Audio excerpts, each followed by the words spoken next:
Job every day, working so hard, always. But it's my job, and somebody's got to do it. Hey. On my job every day, working so hard, always. But it's my job, somebody's gotta do it. Job every day, working so hard, always. But it's my job, and somebody got to do it. Yeah. On my job every day, working so hard, always. But it's my job, somebody's gotta do it. Let's get this money, nigga. Come on, nigga. If my nigga had never came with the laptop, probably be somewhere posted with the red rock. A mouth full of Flintstones, one born to rubber. Dope money fast, but the dope money trouble. My pockets stay flooded, I'm so true to the hustle. Polo and Gucci ass having the tussle. The Jack boys watching, they don't want it with us though.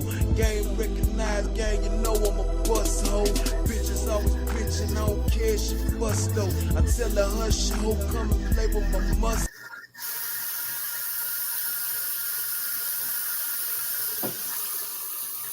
But that's hard though.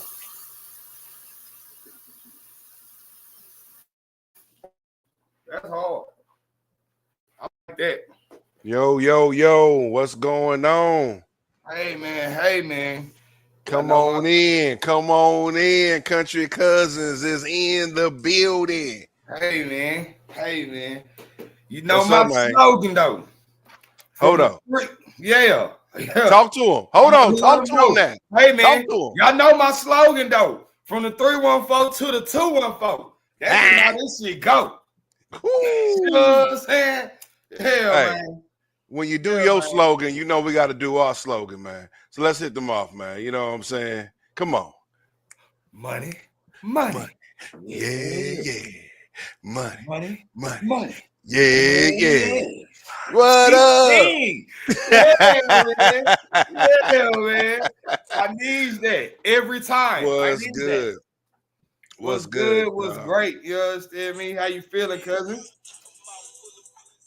That's a fact, man. Listen, we had to just pop this off, man. Episode 1, man. I had to call this On My Job. And when I brung it in, I had my homie Slick G song playing in the background on my job. I just thought it was truly fitting.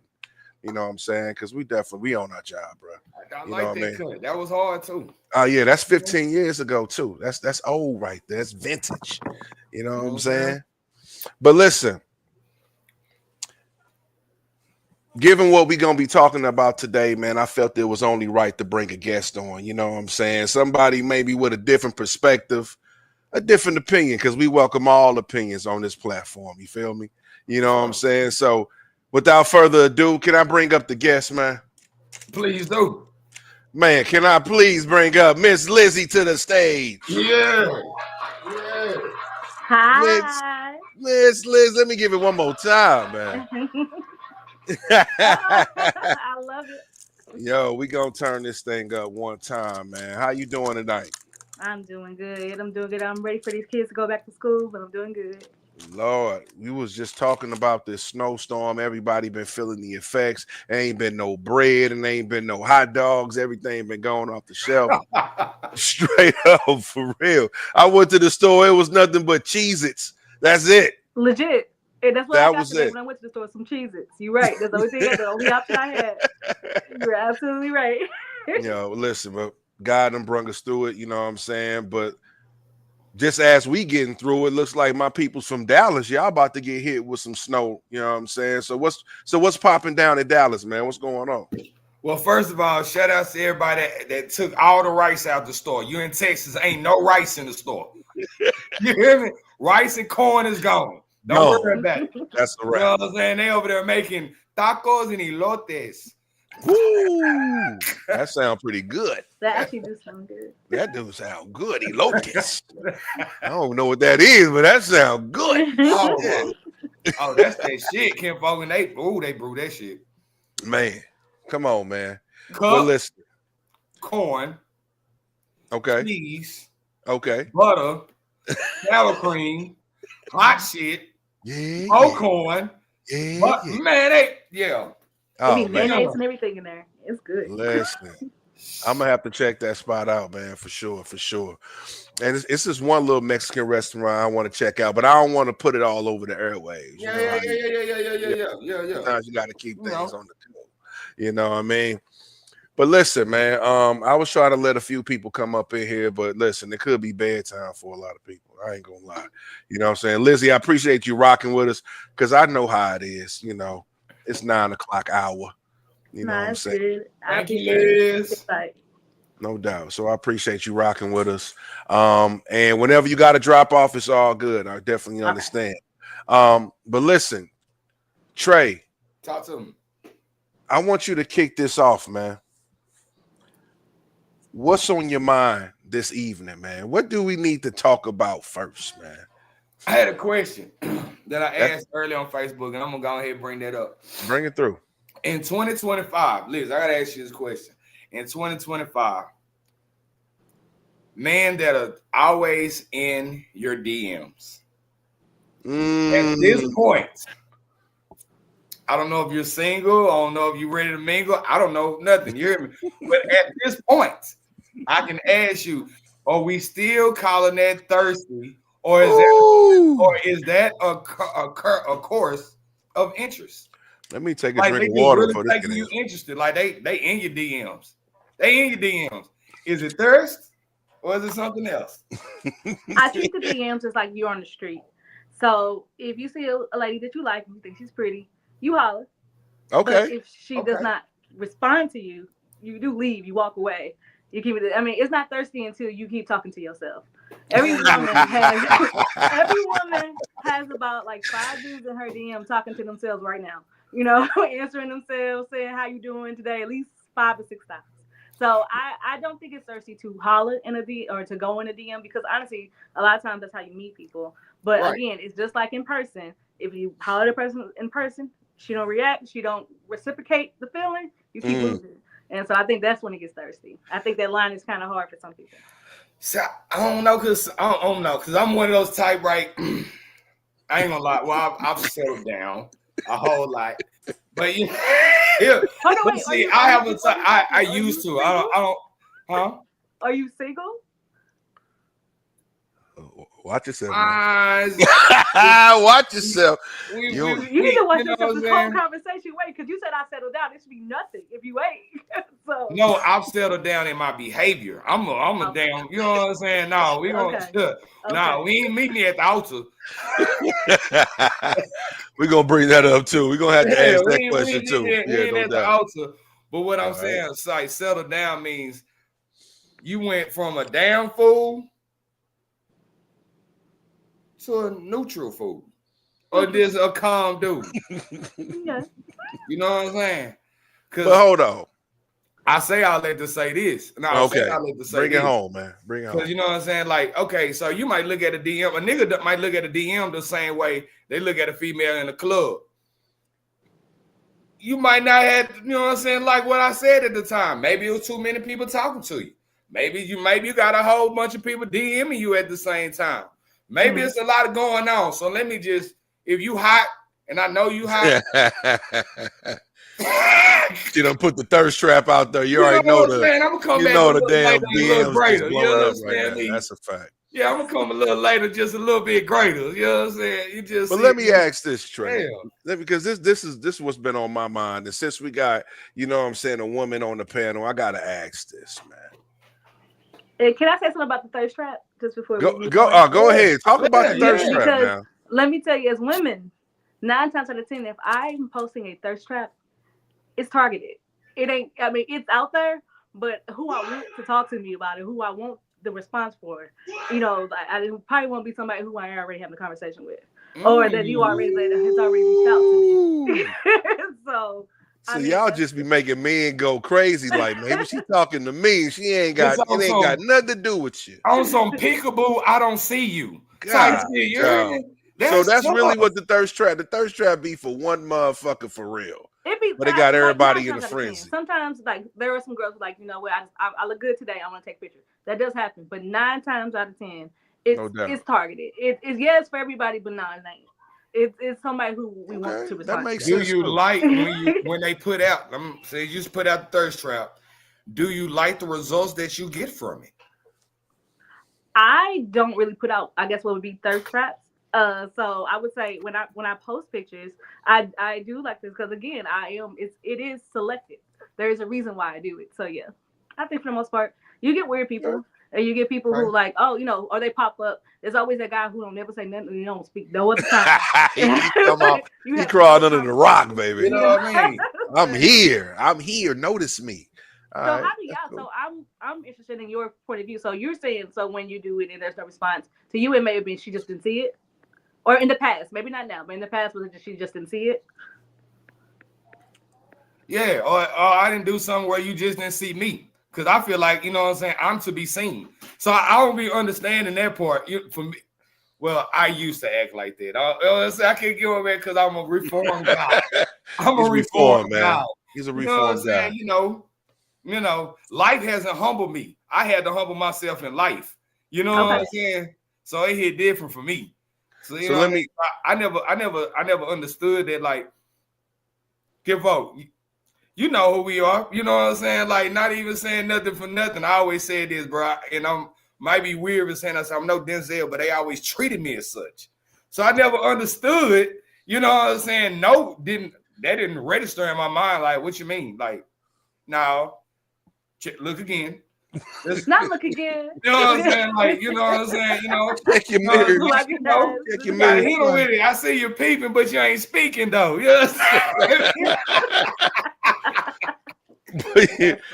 And you know what? And that's some true shit. But I gotta ask this, Lizzie. I gotta ask this because I'm just wondering. Is this one of the trends that should be left in 2024? Cats that's sliding in your DMs with this grand rising.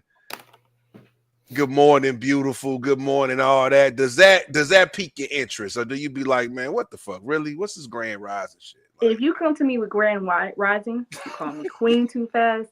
That is the quickest way to give me the ick. Like, I immediately in my head like, oh no.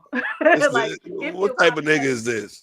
It feels real copy pasted. It feels like you said this about 3 other girls this morning. Like, no, thank you. Yeah. That's a fact. I think email black. And listen, I know the game is to be told. The game is to be sold, not told. I'm sorry. I know it is, but we might have to bend the rules because we got to get down to the bottom. Listen, we want to put our guys.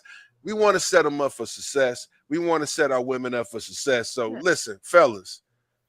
Just because you watched Malcolm X autobiography, you know what I'm saying, the night before, don't come in the DMs talk about grand rising, my nigga. Take the kufi off. Address them by first names, damn it. You know what I'm saying? Take the damn grand rising, grand Jupiter, salutations Mars. We're going to just leave all that in 2024. Who's saying grand Jupiter? I don't know. I'm just making some shit. These woke niggas come up with something every damn day. Or these old monk acting guys. Great morning. Great morning. The great morning. No, that nigga mad. He mad at the motherfucking world talking about some great morning. Nigga, you ain't even sleeping. Lying like a motherfucker. All right. Talk to me, man. Talk to me. So, you know what? Since we on this subject and before we, what are some do nots for a guy? Because I be seeing women exposing these niggas sometimes. They be coming through, busting off with the nudes. You know what I'm saying? They just be dropping in your DMs, just posting the photo. So what are some things a man shouldn't do? You know what I'm saying? Even if he got your interest, what are some do nots when you slide in the DMs? Unsolicited, those kind of pics, no. Nobody, not one. That's a wrap. Person. Even when I like you, don't. Like, I don't ever. It's not pretty. I don't know if y'all know. Y'all, it's not pretty. It don't look good. You don't look to see it. Hey, I think I'm gonna let go of the diamonds and gold in 24, man, because everybody got them. Ain't nobody. It's no individual guy. When you step out, and they gotta have the. Yeah, I might just leave all that. Come on, you can't leave diamonds and gold, man. That's timeless, man. That's been going on since the listen, kings of Egypt, my nigga. Listen, not our granddaddy, but I had 4 or 5 wives off of a suit, nigga. Nigga had a badass suit and some shiny shoes, and nigga thought he was that dude. Hey, you talking about? Hey, you talking about? This ain't no lie. You know what I'm saying? You seen Praise fences. God. Praise My God. grandmamas didn't have no job, so they really didn't have much. He just had to. He had a suit that mean he possibly could had a job and do something with. That's why it's a little different. Come back up. Damn, that always come back up. Granny didn't have no job. Grandma didn't have no job. Be quiet. Damn, that always come back up. She had like a 5th grade education because she had to, hop out early to help the kids. She could sew, she can cook, she can do those things, but she really didn't have no means. I blame the early 2000s for all that shit. After on TLC made scrubs, females said, we don't want them. We don't want your star name. We don't want you. But you know what? It's been popping off. It's been popping off before that, because before Scrubs, you had songs like Ain't Nothing Going On But the Rent. You got to have a J.O.B. if you want to get with me. You feel me? Like, they were saying that shit back in the Gap too, man. You know what I'm saying? It's been bubbling, you know what I mean? But still, TLC definitely put a title on niggas at that period of time, you know what I'm saying? Which is fucked up because, nigga, I ain't have a car back in the day, so I had to holler at, you know what I'm saying, through the passenger side, you know what I mean? So damn, was I a scrub? And now females really got them bonbons. Hey boy, they got them bonbons now. You gotta come with it. You can't just you can't play. No, they got the bonbons. Ain't no way you can play around. Boy, Shada got a 2-story house, you know what I'm saying? Little fish tank. You hear me? Yeah. Man, you gotta be coming with it, man. So for a woman that has everything, what can she desire? That's a good damn question. There are a lot of things that only men can give. That's why we do need each other. That's why the war to sex is dumb. Oh we my do God. need each other.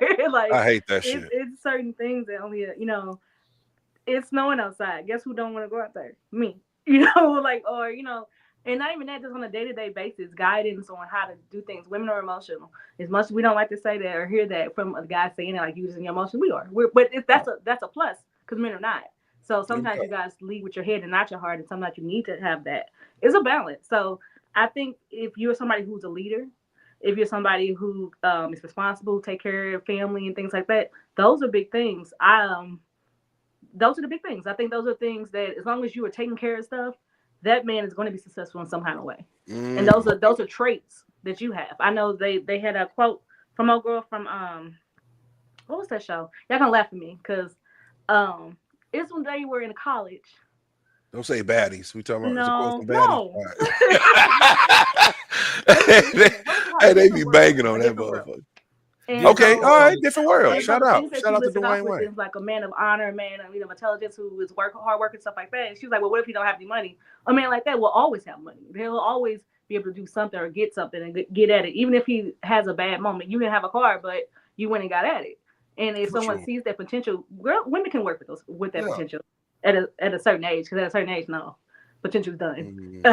You gotta start producing that at a certain age. Dwayne was hella smart too, though. So you know what I'm saying? The brains always get the beauty. Hey, listen, and the booty. You just gotta have a little game, or actually a little confidence in yourself. You know what I'm saying? It's okay to be a nerd. There ain't nothing wrong with that. Man, my dad a nerd, and look, he got 3 baby mamas. But your daddy cool as a motherfucker. He a nerd. He's smart as fuck. That's the cool part, though. That's the cool part. That he's smart as fuck. Man, say this nigga can make listen, bro. This nigga can make the goddamn periodic table look like a goddamn poem. You see what I'm saying? Like, baby, you the element of who and all that. You know what I'm saying? But hold up. But then he hit him with the professor swag, because when he talked, it's like he teaching a class out there. Where you call my old man Ogilvy? Yeah, no doubt. He hit him with the professor swag. I swear, your old dude can do voiceovers like, what's my man name? What's my old dude? What's my man name? Morgan Freeman. You know what I'm saying? Oh, he can do voiceovers and shit like that. His voice sounds like Morgan Freeman? Not like that, but it's a soothing voice. You feel me? Like, even when he mad at you, he's soothing with it. You know what I mean? This voice is good. Honestly, those are things you can't buy. That facts. is. Yeah. That's a fact right there. Man, so you know what? You brought up a good point because during this snowstorm, I did see a lot of women posting like, damn, you know what I'm saying? I wish I wasn't single at this point in time. You know what I'm saying?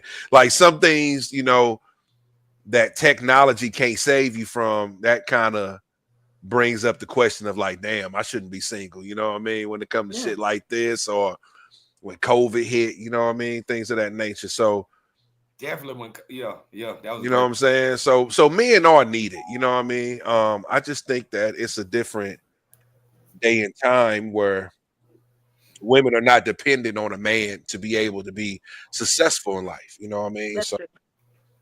and I think with a different game is different rules. You know what I'm saying? I think right now we just kind of missing the mark on how we going to adapt to this change right here. You know what I'm saying? But I also think that a woman's greatest power is in her femininity. You know what I'm saying? So whatever we got to do to bring that out of you, you know what I'm saying? We need to figure that out. Yep. So like I think was it Megan Thee Stallion said something of that caliber, and you know what I'm saying, just going back to femininity, women are the most unprotected. Black women said something about the most unprotected. I hate hearing that. You ain't heard that? No, I hate hearing that. Tupac said that too. Didn't he say it first on that one? Yeah, they raped the babies just to what do you say? They not rape the ladies just to make the babies. I believe on that. What's that? Keep Your Head Up song. He was kind of referencing that. Yeah, no doubt. Yeah. So I guess I kind of start with us, and I don't know, bro. You know what I'm saying? Like it gets to a point, you know what I mean, where we have to communicate about that. So if you feel some type of way doing snowstorms and this, that, and nature, we can't be too tough in these streets. You gotta, you know what I'm saying? You gotta have a little room for grace. So you know what I'm saying? So they can be in that place. You gotta you can't just be stonewall, ladies. Chat. Oh my God. Yo, the chat is blowing up right now. So let me go ahead and get to some of these messages in the chat. What's up? Shout out to Yolanda. What's going on, Miss Mac? Happy 2025 to you. She said this, and she got a whole paragraph. So she is definitely in tune with the conversation. She said to reduce it down to monetary necessities is to diminish the human connections. Most women that have it all had no choice in getting it, hustling to the point of success. It was never a way to compete or compare with men. Companionship, trust, and loyalty are things that can't be bought. And also something that men today, when you ask what women need, these are the starters with consistency and accountability. All right, she broke it. She broke it all the way down. I had to get my Martin Luther King pose on that one. Man, listen. I had to put my glasses up a little bit closer to my face, man. For real, she broke it down, and I love that, because listen, I don't like the narrative that men are not needed by women. You know what I'm saying? I believe we are, but I just think that people are in a place in their life where they just ain't about to put themselves out there like that to get heartbroken. You know what I'm saying? I don't know. I think it might be a little distrust going on. I kind of feel like me being me, as you can tell, you know what I'm saying? I'm very proudly alpha male, but it's not so many of us anymore. You know what I mean? That part is diminished. You know what I'm saying? So I guess you know what I mean? Because the alpha male, it's not many of us. So therefore, you know what I'm saying, what's left on the, you know what I'm saying, I guess in the dating pool is like C's, D's, E's, and F's.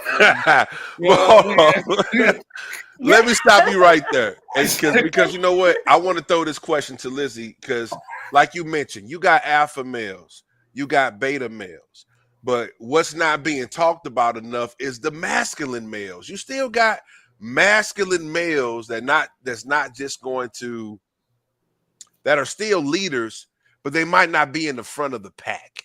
You know what I'm saying? So Lizzie, what do you say about that? Do you think there's still another layer of masculine men out here? You know what I'm saying? That's not an alpha, not a beta, not somebody who's going to let you just do whatever to them. You know what I mean? But they just don't want to be in the front of the pack. Is that something that you're interested in? Yeah, I don't prescribe to the thought of alpha and beta anyway. That's all based off of something that's not really real. But I also think that in your masculinity, sometimes it's good to kind of sit back and watch. So I think there are a lot of men who like that, who are great leaders who may not be boastful, or may not be loud, what we call peacocking. They're not, kind of kick my thing. They may not be loud with it. So yes, I think there are men like that. To answer that question, I do. There are a lot of men like that, who are not alpha, or I guess would be alpha, or like you said, somebody who's gonna let just somebody run over them. It's a good mix, and there are a lot of men out there like that. So, Liz, you had said that alpha male is not a real thing. So a man that takes control, not just take control, control of certain, let me say this in the correct way. Mm-hmm. A man that can process his emotions, handle situations, and build on any situation. You wouldn't consider that an alpha male, like the one that's going to lead the pack. That is a man. That's what a man should be. You don't lead every pack. Like, you lead your pack, and then when you group with the other men, you collaborate with them. The alpha, if you're saying alpha, it'd be alpha of my household. Yeah, you're the man. You're the one in charge of that. But I think when you say alpha, to me, when I hear about alpha man, it is a negative connotation to me, because to me, it's like more like a peacock than what we're thinking of an alpha wolf. Because that's what I think. A man is a man.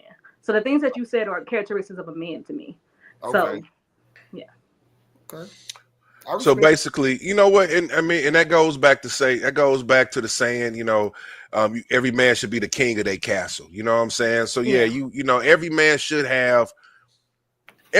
should be able to take care of himself. Just call me with no help, right? What's up? Just call me Cain the Conqueror, bro. Because everywhere I go, I feel like I now. You know what I'm saying? I'm playing my soul. Listen, bro. And I get in the worst arguments with people over there. If you can't tell it, I go to not your house, but I will go to. Yeah, you look like you got a nice house. You look like you got some good cooking over there, cornbread going on. It might be going, but wherever I go, I plant my flag. You know what I'm saying? I think it's listen, I think it's nothing wrong with being an alpha male. You know what I'm saying? Because listen, everybody got a role, everybody got a position in life, and you see that in whatever. Even if we talking about basketball, you know what I'm saying? You'll probably say Kobe Bryant was the alpha male on that team. You'll probably say Michael Jordan was the alpha male of that team. Not to say that everybody else wasn't men, but they just accepted the roles. You know what I'm saying? Separate. You know what I'm saying? No doubt. And you could be successful like that.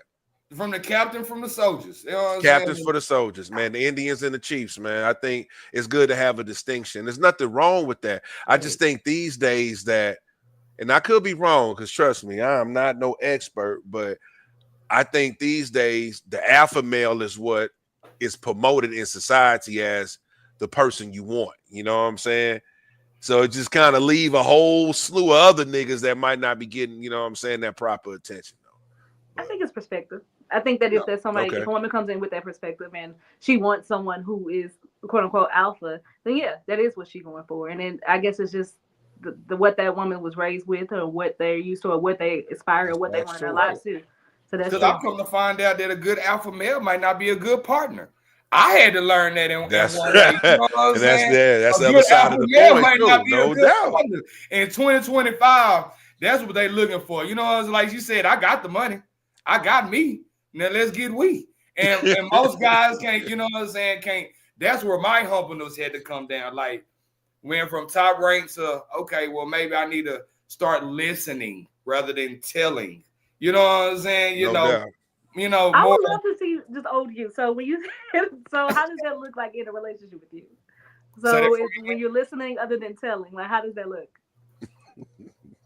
Well, I'm listening other than telling. So when you're listening, not telling, how does that look? So when you're listening other than telling, for me that goes in, I'm not listening to respond. I'm listening to comprehend. Okay. You know what I mean? Like on that note. You know what I'm saying? More so like that's fire. You get to talk, and I don't even let you finish because I already got a thought about what you just said, and you haven't even finished your complete thought. You know what I mean? And a lot of times, you know what I mean? Gotcha. Yeah. I mean, I'm a man that can honestly tell you, you know what I'm saying? I know who I am and where I was. So yeah. That's what makes me a king around him. Kane. Exactly. That's exactly who thought he was. Exactly. Uncle Elroy. But hold on, let me ask y'all this. So these days, should a man be dating if he's not financially stable? A woman shouldn't either. Woo! So both. If you're not right, if you ain't got your shit together these days, you just need to go ahead and just get yourself together. You worried about the wrong thing. Yeah. Damn. Like, yeah. Well, I done seen all the wrong examples of true love then, because I done seen crackheads be with each other for years. Because they love each other. Hold on, crackhead love now. Hey, now, what I'm saying, but you're saying you got people at their worst of their worst, and they It's still called a trauma bond. Ooh, so that's not real love. That's not real love. Hold on to that thought. Because we got people. Rain. Hold on to that thought, though. Hold on to that thought. Crackheads and trauma bond. Because I just want to read some of these comments when they're coming in here. All right. Shout out to Yolanda. She's on it. She's tuned in. She's dialed in. She had a comment about alpha males real quick. Just want to say it. Alpha male and a healed leader are different types of men, and the structure they present is different. No doubt. It's going to be a different structure. I believe with that. Then she just came back. Yeah, I like that one. All right. I can rock. Matter of fact, next week, Yolanda, you better get your ass on this platform because you speaking that shit right there. Yes, she is. But healing is a form of maturity, though. It is. You know what I'm saying? Healing is a form of maturity. Healing takes time. You feel me? It takes time. Takes time. Still stop you from being an alpha dog. Just make sure it's considerable. No doubt. You know what I'm saying? She hit us with another one, though. She said digesting information without internalizing the information as negative or as an attack to his character. No doubt. That's very hard. They used to call that critical. What's they call that? Constructive criticism. Yeah, constructive criticism. Back in the day. Yeah. But you already know, man, Americans, we don't take criticism too good. It's a fact. So given that, so let's get back to the crackheads and the trauma bond. So are you saying that people that are in maybe disparaging places, both kind of down bad, love can't be present in that moment, or is it just a need for each other because you were in bad circumstances? I'm not saying that you can't not have money and not be in love with somebody. What I'm saying is that, first off, we use the example of two crackheads. That is a trauma bond. Something's wrong. Listen. See, that's what I'm saying. Listen, I don't know what crackheads y'all got in St. Louis, but our crackheads got plenty of money. They Your crackheads? Your crackheads got money? What? I feel like if you are a crackhead with money, nobody know you're a crackhead. That's cow. That's cow. That's cow. God, dog. Shout out to the crackheads. Get some help though, but shout out to you. I'm talking about some of the ones you seen come from Deep Ellum downtown, be in the slums. Goddamn. Shout out to the Bella. God. Hell, man. I can't make it up. No, I need more. So how? We need more examples of a functional crackhead. Thank you. Are they functional crackheads? I never had a functional crackhead. Remember that mayor? He was a functional crackhead. You don't see, the thing about it is you only see crackheads in the streets. You don't know where they go home to. These folks got money. These folks getting money from somewhere to keep buying the crack. It ain't just exactly. And those, okay, so you're right, and I have thousands of dollars. Thousands. Hey, Whitney Houston said crack is cheap, man. So maybe crackheads went down the price. Hey, that meth is what taking over. Lord, please don't get on that meth. Kodak Black, leave that shit alone. Kodak, please. Going back, we was talking about the crack and everything. You said total trauma. So you was talking about money, but come on, Liz, it's sunny days. Everybody knows them. So tell me, baby, can you stand the rain? Then that's cool. So what I'm saying is that it shouldn't be your first priority. If you get with somebody and everything's going good and then stuff go wrong, that's different. Okay. It's a difference of me. I'm not going to be actively out here because first off, dating is expensive. As women, even if we don't do the whole 50-50, the man pay, if we do it, the men are paying for things, stuff like that. Oh, that's a whole nother we still got to subject put right ourselves there. together. Oh my gosh. We got to get. I mean, it's not cheap. It's none of that is cheap. So if I got bills that actually need to be paid, I should not be spending money to do the things that are going to make me acceptable to date. See, that's why I say Dallas is such a young city, bro. Because even in their mid 30s and 40s, so you said dating is not cheap, but what about if you meet a scammer? And dating is just, how would you know they scamming? Damn. Oh, well, I do a case net. I don't know about everybody else. Oh, everybody you on your job? Oh, you do your homework. She do her homework. Well, listen, I had a conversation. I've never heard yesterday. nobody say that before. That's gangster. Oh, that's not telling you. Every woman does case net. I don't know anyone. Hell no. Damn, that's why they be wanting to know your last name so damn bad. Drop a bomb on that one. That was crazy. No, because that's how you find out about domestic violence. Is that a bomb? I don't know. I might get a gunshot. That they told you about. No. Damn. But listen, so let me ask you this, because I had a conversation yesterday, and what I'm hearing now is women asking guys to bring up my chart. Are you familiar with my chart? You know what I mean? I mean, that's online medical records. You know what I'm saying? They trying to get to the bottom of it. Yeah. You feel me? So this is the age of information. You feel me? So yeah. I want to hear y'all answer first on that. What are your thoughts on that? You like a girl y'all been dating, and she was like, "Hey, before we get to that point, I need to see my chart." I mean, you gotta do nothing but respect it. You know what I'm saying? I respect her because that lets me know that she loves herself. You know what I mean? She respects herself. So, listen, there's nothing wrong, especially if y'all talking about engaging without no protection. You know what I'm saying? I think it's, listen, information is power. She said, let's go get, go give me some tests, give me a result. No doubt. I respect it. I respect it. And y'all just pass the results and just close your eyes and open the motherfuckers. Yeah. I feel like somebody had that gonna say no. They're not gonna knowingly have something down there and be like, "Oh yeah, here you go." Like they definitely not gonna show you, because my chart show history. It show everything you got rid of. It show everything. Dude, that is a little invasive. I think it's good. I do think it's a good thing. I just wanted to see y'all point of view on it. You can't play with your life, so I respect that. But damn. I don't, listen, your medical history, I think it should be based on, I don't know, man. That's kind of invasive to me. If you date somebody and they gonna die. But I think it should be based on what you presently, your status is. You know what I'm saying? But I mean, listen, if somebody want to know what's going on since 16, shit, hey, that's just what she want, man. But I don't know. That's a little too much, man. I might not want you to know. I probably came at you as a preacher man. Now you going ahead and seeing all my gunshot records and all this other shit. You know what I'm saying? Straight up.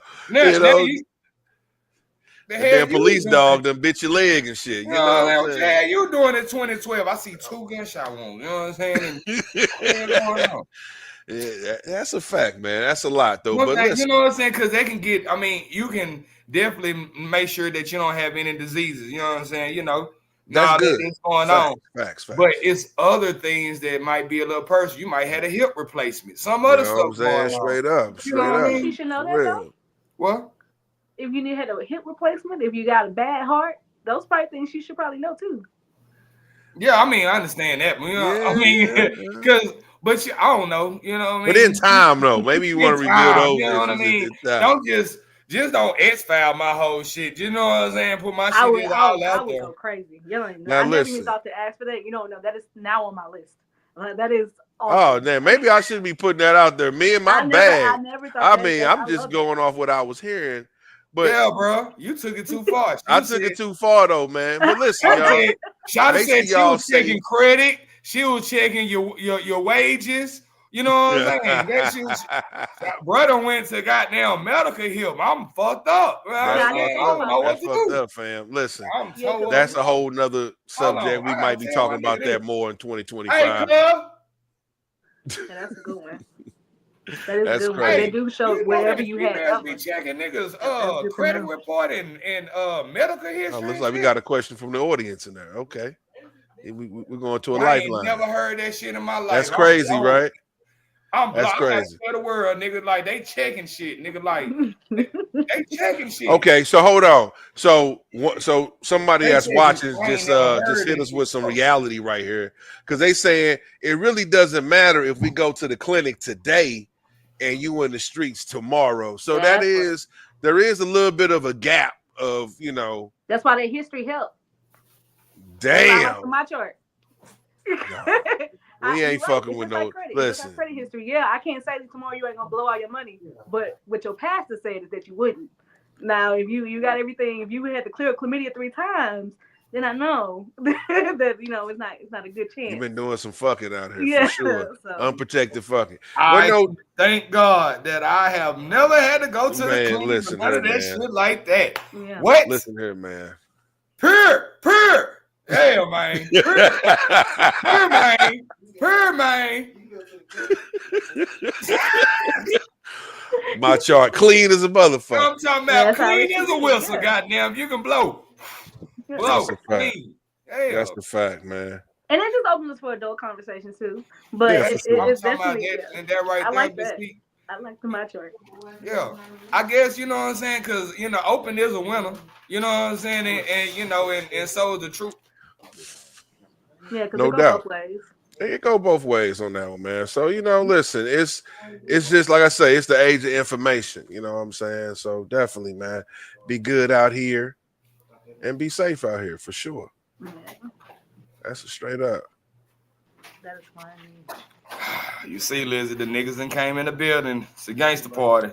Hold on now.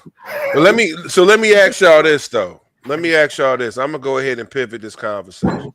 And Lizzie, I don't know how much longer you're gonna be with us, so let me get this question out. Is there ever a good time where your friends can hang out with your significant other? Great question.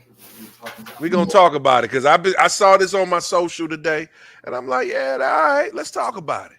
Let's talk about this here. Oh, so the healed part of me want to be like, of course, I trust everybody, and my friends would never betray me because they would never been my friends before.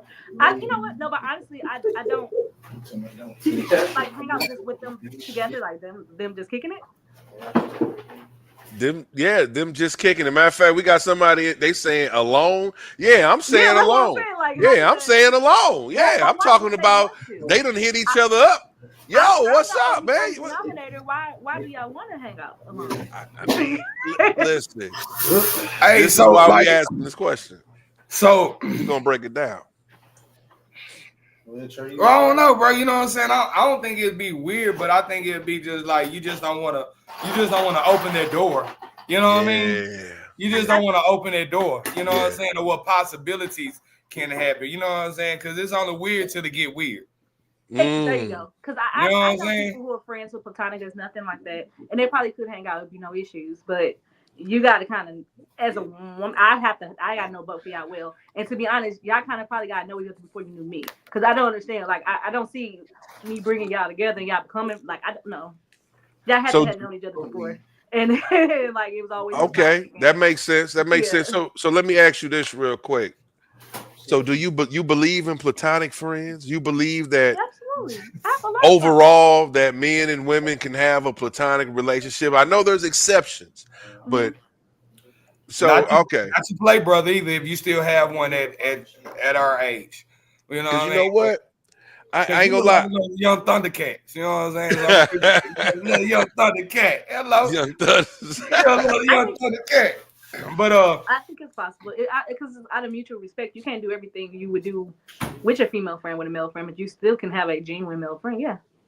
But you know what? People on the internet are putting that to the test, and overall, it's been a lot of people failing. You know what I mean? So, what people are doing on the street, they like, okay, call up your platonic friend, and tell your friend, yeah, I want you to come over tonight. You know what I'm saying? Yada yada yada. And a lot of guys been falling for it, like, for real? Okay. So I don't know, man. Sometimes you might need to test them out there, man. Make sure they really real for you, because niggas will wait in the wings for 5 years, waiting to pounce and strike. I'm just gonna keep. I think that's nice because we're friends. Like it's like No doubt, no doubt. So it's I think that there are going to be people who have ulterior, ulterior motives. No but doubt. I think that it is definitely. I think you can be friends with men. You can be friends, but just not friendly enough to where y'all to where you going out on dates, not dates, but you're going out on outings with your significant other. Though it just can't be. Not if y'all both know me. Why am I not there? Like I don't get it. That makes a lot of sense, yo. Listen. At a certain age, you can do that. I would say that at a certain age, you can do that. You can actually be mature enough to have a platonic relationship. So age matter? Matter? Age matter? Most definitely, because you know what I'm saying. Think about you in your teens. Think about you in your 20s. Think about if you're in your early 30s. You still young, dumb, and full of cum. You know what I'm saying? So 60-year-olds can't. You say what now? Nothing can spark between two 60-year-olds. You know what? I have a Let's just keep it 100. But you're gonna be 60 one day. You ain't gonna feel that way. You're gonna be 60 one day. You feel me? Yeah, but I'm gonna be lit. No, I'm gonna be lit at 60. It's gonna be a whole different. When hopefully you already married and shit. You be good. You be 100. Just might.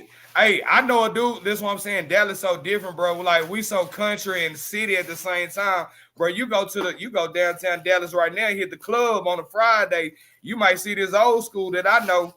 One day, I ain't gonna even lie to you. I hated on a nigga. You hear me? Old school hated everybody at the VIP. Why you hate on the old gangster, man? I'm like, man, who is this old ass nigga? He lit in the house. Nigga, nigga.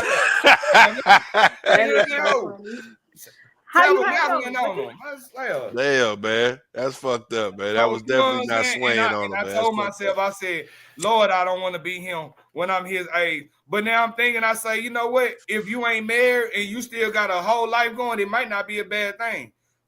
No doubt. I hear you, man. Whatever works for you. Before we get off the subject, let me read some of the comments. Yolanda, looks like Yolanda is agreeing with Lizzie. No, sir, there should be no reason that my friends would need to interact independent of me.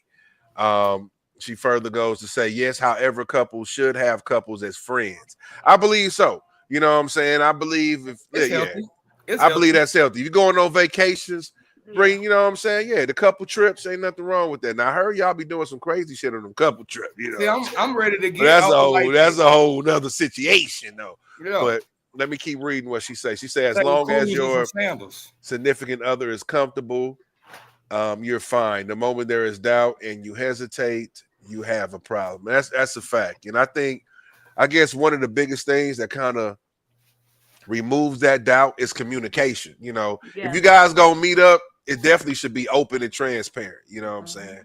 And the plan should be, before you guys meet, I guess they should already convey the plans to you. Like, hey, you know what I'm saying? It shouldn't be like, hey, I met up with your friend today. No, it shouldn't be no shit like that. But let me ask you a question. Do you think that's culturally, you know what I'm saying, that's cultured as well? Because I know a lot of, we've heard of different races, and that's when it gets a little iffy. We try not to play the race card, but you know what I'm saying? Like Caucasians actually mingle with each other like that, and it's totally fine, and they have no problem with that. So you have some people, Asians and Hispanic, different nationalities are okay with that, but it's something about the black culture, maybe because we're tarnished and a little damaged ourselves.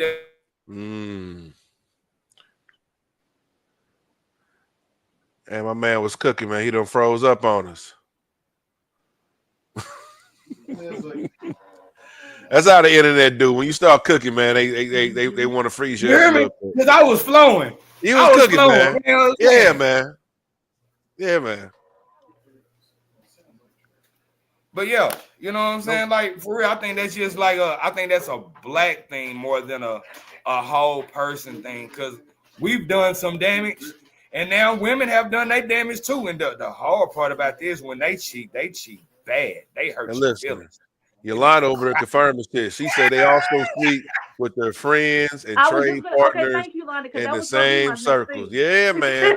I mean, the Europeans taught us a lot when it came down to that type of shit right there. You know, menage a trois is a French term. You know what I'm saying? So, they're more open with sharing. You know, they definitely dibbled and dabbled in the arts. You know what I'm saying? Facts. I want to give them their props. You know what I'm saying? But you know what? That brings into another question. You know, where you don't feel like it's appropriate for your friends to be hanging out with your significant others. You know, like in the man's case, that might be considered as insecure. But I beg to differ. I think it might be territorial. You know, and I think that's on women as well too. I think some things people might conclude as being insecure. I just think it might just be a man who's territorial. You know what I'm saying? Yeah, I don't think it's an insecurity thing. I think that if as long as you communicate it, and I mean, it's on a personal basis. It's not insecurity. It's just you ain't gonna play in my face either. Like it's you know. I like that term. You ain't gonna play in my face. I've been hearing that a lot lately. That's crazy. Straight up, no doubt.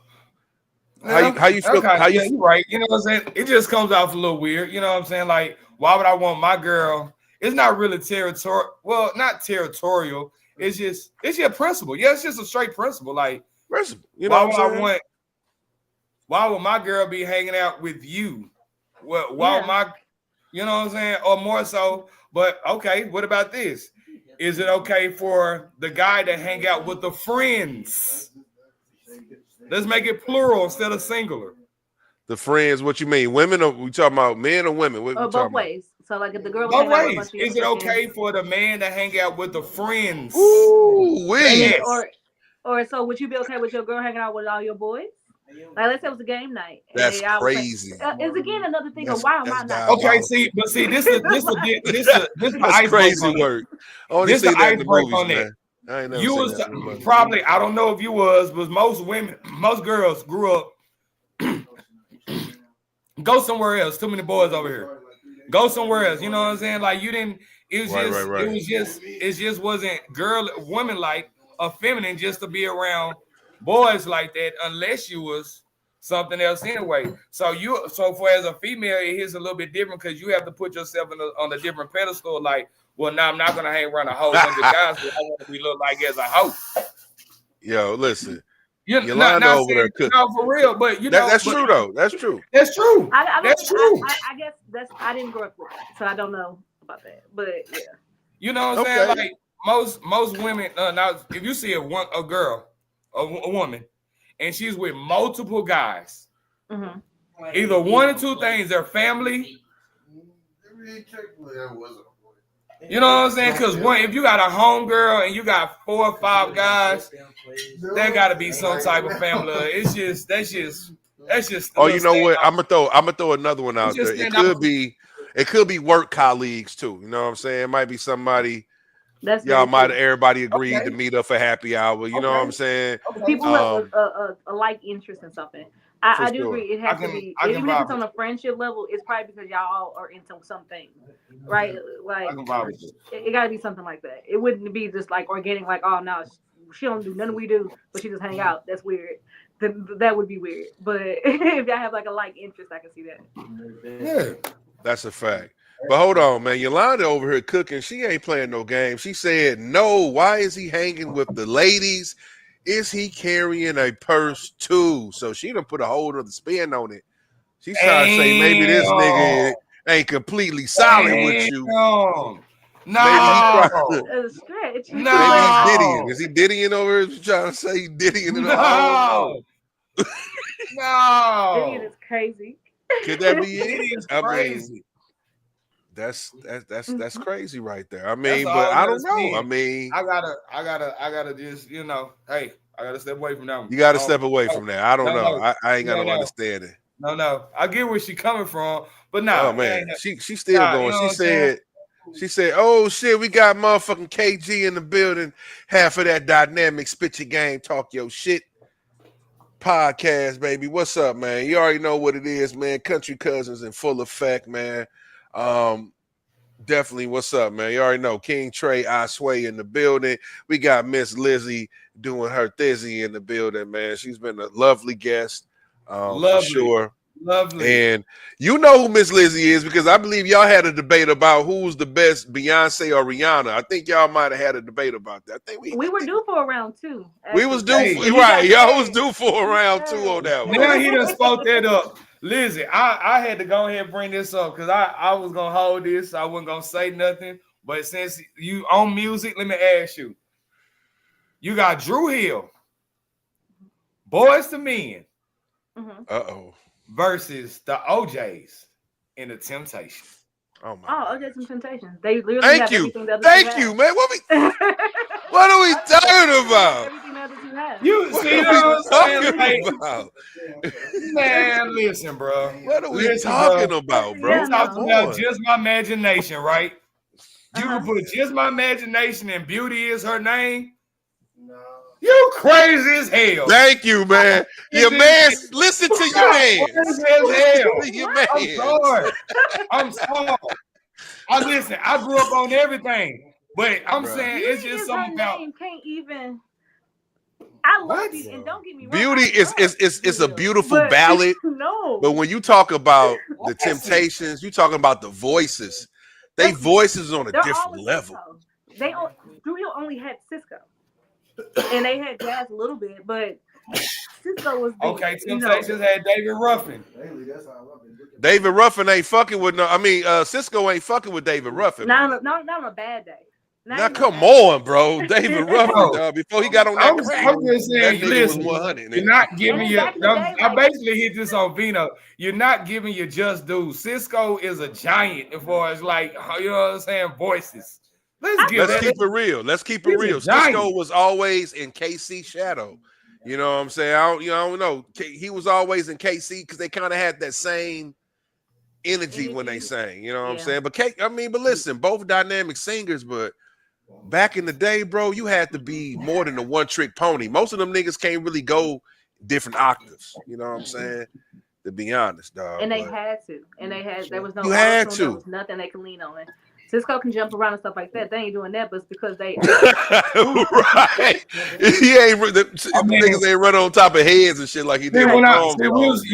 You said her words was what Drew Hill had Cisco. And what backstabbers. My man KG said backstabbers, nigga. What can you put up against backstabbers? Hey, smiling in your face. The Isley brothers? Are we serious? Come on, man. Like, why did Isley himself run that alone? No, not Isley brothers. No, don't even speak on Isley brothers. Don't even speak. That's Isley brothers is crazy, nigga. Don't. No, my father said Isley. My father said Isley brothers. Who you putting against Isley? Temptations and the Isley, but comparing those I can't put nobody against the Isley brothers. Nobody. No, it's somebody. You give me a minute. It's somebody. I can't put nobody against the Isley brothers. You just did. Who? No, my partner said something about him. Right? Oh, okay. Yeah, my partner said something about him. I'm like, not I. But I'm just going with, you know, when you look at Boys to Men, like, you know what I'm saying, the ballads are comparable. You know what I'm saying? Like when you look at Drew Hill. You said too. Hey, let's keep it real. What's that group that Bobby Brown was in? Y'all don't yell at New me. Edition. Right now. New Edition. New Edition. New Edition hard. You know. Compare those two. I think New Edition might have I don't know, man. So hold on. So who's better? New Edition or Boys to Men? That's tough. That's tough. Which New Edition we talking about? Before Bobby or with Bobby? I mean, not Bobby, Johnny. With Bobby. Yeah. Well, I will say that. I will say more talent came out of New Edition than Boys to Men. You know what I'm saying? You know what I'm saying? More solo. It was only Wanye. Boys, keep it real. Boys to Men was only Wanye, bro. It's one nigga that was really the anchor for that group. The same for Hill. It's just the one of them. That's the problem. It's just one nigga. You know what I mean? But at least New Edition had Ralph Tresvant, you had Johnny Gill, you had Bobby Brown, BVD. You know what I'm saying? You had more guys come out that branch. So I'll give it a New Edition. I'll say New Edition. Well, fellas, I got my bag, bro. Listen, I told him, listen. Hey, it's been a straight hour. I so appreciate it. Lizzie, I so appreciate you, love. You know what I'm saying? Come by and see the country cousin again. You know what I mean? All right. And next time we can be friends. Yo, appreciate you, Lizzie, man. For real, you already know this is your home.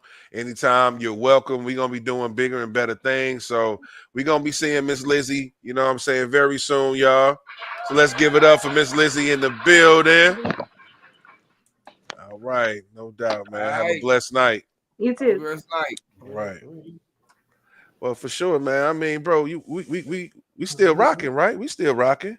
No. Let's keep this thing moving and grooving. Oh shit, man.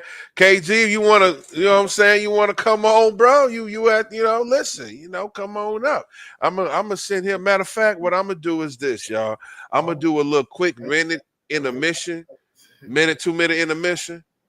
Can I play that song I had playing in the beginning? Can I play that song for a second? And then I'm gonna send you an invite, KG. Come on back, come on up here, man. And we're gonna keep this party going for a second. So y'all just stay right there, y'all. Don't go nowhere. Wait a minute, like a bit. That was needed. Cute dice, feeling kinda crushed though. Blowing kush blunts, get my dick swallowed down slow, calling us break. Right back to the money. First she gave me good head, then gave me good money. I gave a stack of this and told her back to the presses. I love my job, I got a lot of investors. Job every day, working so hard, always. But it's my job, and somebody got to do it. Hey. On my job every day, working so hard, always. But it's my job, somebody's gotta do it. If my nigga had never came with the laptop, probably be somewhere posted with the bed rock. A mouth full of Flintstones, one born to rubber. The dope money fast, but the dope money trouble. It's too many women, and not enough men. I told the dick talking bullshit walking. I'm a real nigga, baby, money make me come. I left the last bitch cause she wouldn't give me none. I left the one before cause she wouldn't give enough. She love when I come through and give it to her rough. I ain't got no time to plan with a broke bitch. I'm a big dick nigga with hoes that sponsor shit. Got one in the telly, giving head popping next. It's my time now, I can give a fuck who next. The duffel bag loaded, got a blunt of northern lights. Somebody gotta do it and it's going down tonight. Job every day, working so hard, always.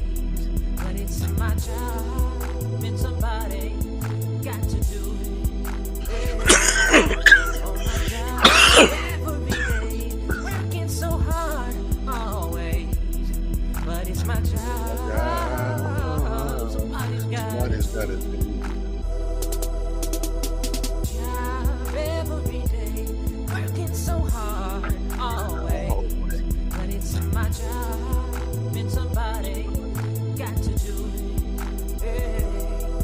On my job every day, working so hard, always. But it's my job, somebody's got to do it. Yeah. I inhale the opposite of Billy Clinton. Blowing on that light wrist behind dark tent. Nothing less than a quarter roll with that deep set. So if you're running danger your zone, I choose to breathe in. Open up the zip, the sun is intense. Raise out the water, shit is drowning out my incense. I'm on a White House for 99 cents. I content, you blowing on that Clark Kent. And even bitches round here keep your fine shit. Yeah, I'm talking now, black everything. Batman George Clooney. These niggas fucking dildo. Dickheads at the phony. Bunch of bullshit mixed together. Baloney. Just here to have you falling down the stairs. You conscious, motherfucker. Going all out because we all in. If we can fall back or you can fall in. No one purple breed. Windows fog in. I do another problem. All out because we all in. Fall back or you can Another rello. I go dumb, technique for holders white with crumbs, go make letters, balance, reward the silence.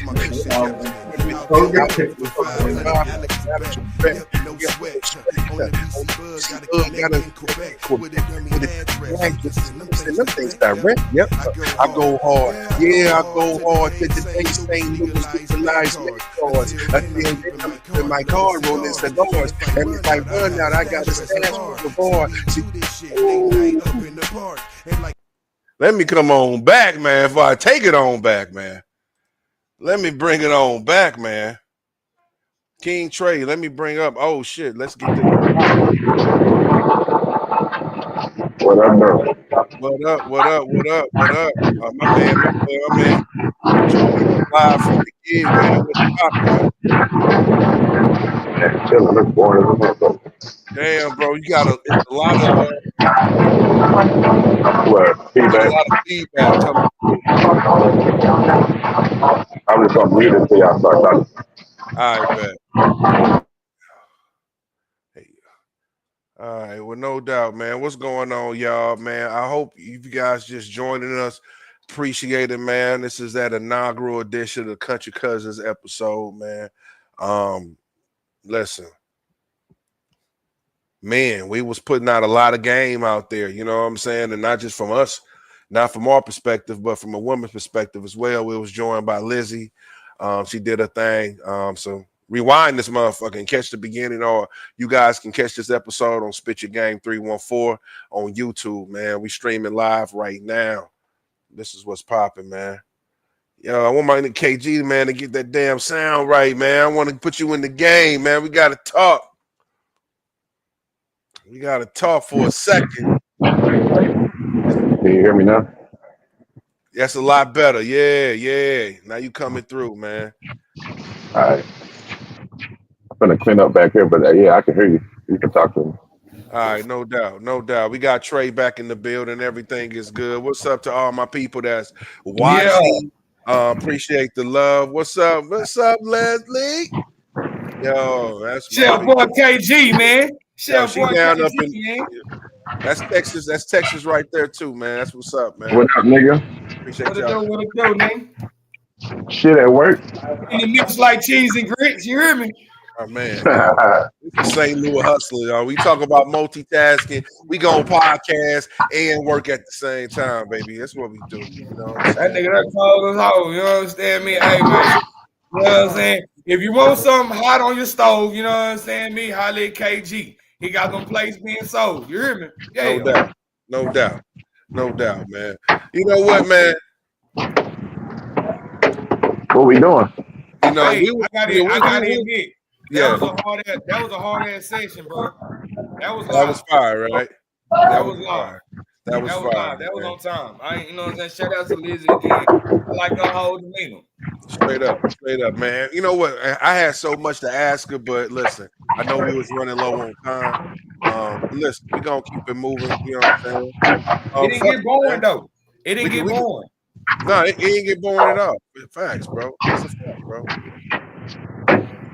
Oh man, hold Shout on. out to everybody that's in the chat. Y'all keep on chatting, man. You know what I'm saying? I got the whole. See, the beautiful part about this whole situation is, you know what I'm saying? You got a younger guy that's of age with a older guy that's of age. You know what I mean? No doubt. Fuck you mean. Hey, so you know what? Fuck it. We're gonna switch gears, man, because you know what? We're gonna switch gears for real quick. Ooh, I got this. How you feel about Gunna? How you feel about Gunna now selling more music than Young Thug and Lil Baby? How you feel about his emergence, bro? You know, honestly, bro, about that situation, man, shout out to Gunna. You know what I mean? But the only thing is, I don't fuck with rats.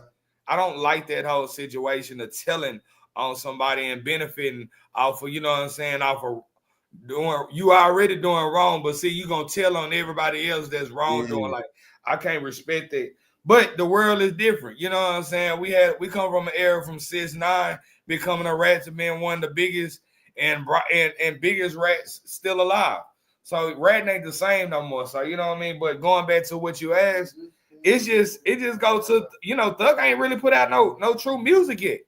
Just wait till my nigga blow up. That's a fact. That's a fact. You know what? He's on that. I believe he's on that new Lil Baby album. And a lot of people have been talking about that new Lil Baby album. It's crazy. Like he can't. I've been getting mixed messages about it. I actually, hey, what's your take on that? What's your take on that? That Lil Baby album? Man, that whole hard from the bitch. Fire. You know what I'm saying? Like I've been here, you know what I'm saying? Like ridiculously fire. Like he back on his. Saying they saying it's better than Kendrick shit. You know what I'm saying? They saying it's better than Kendrick album. You know? And I'm happy. Yeah. And I'm happy about that. For sure. Happy about that. Yeah. You know what I mean? Who harder than me? Who harder than me?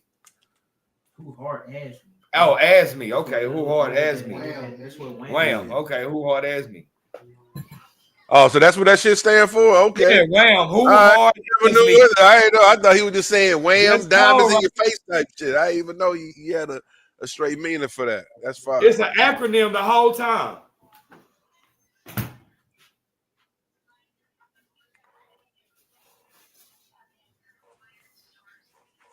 Hold on.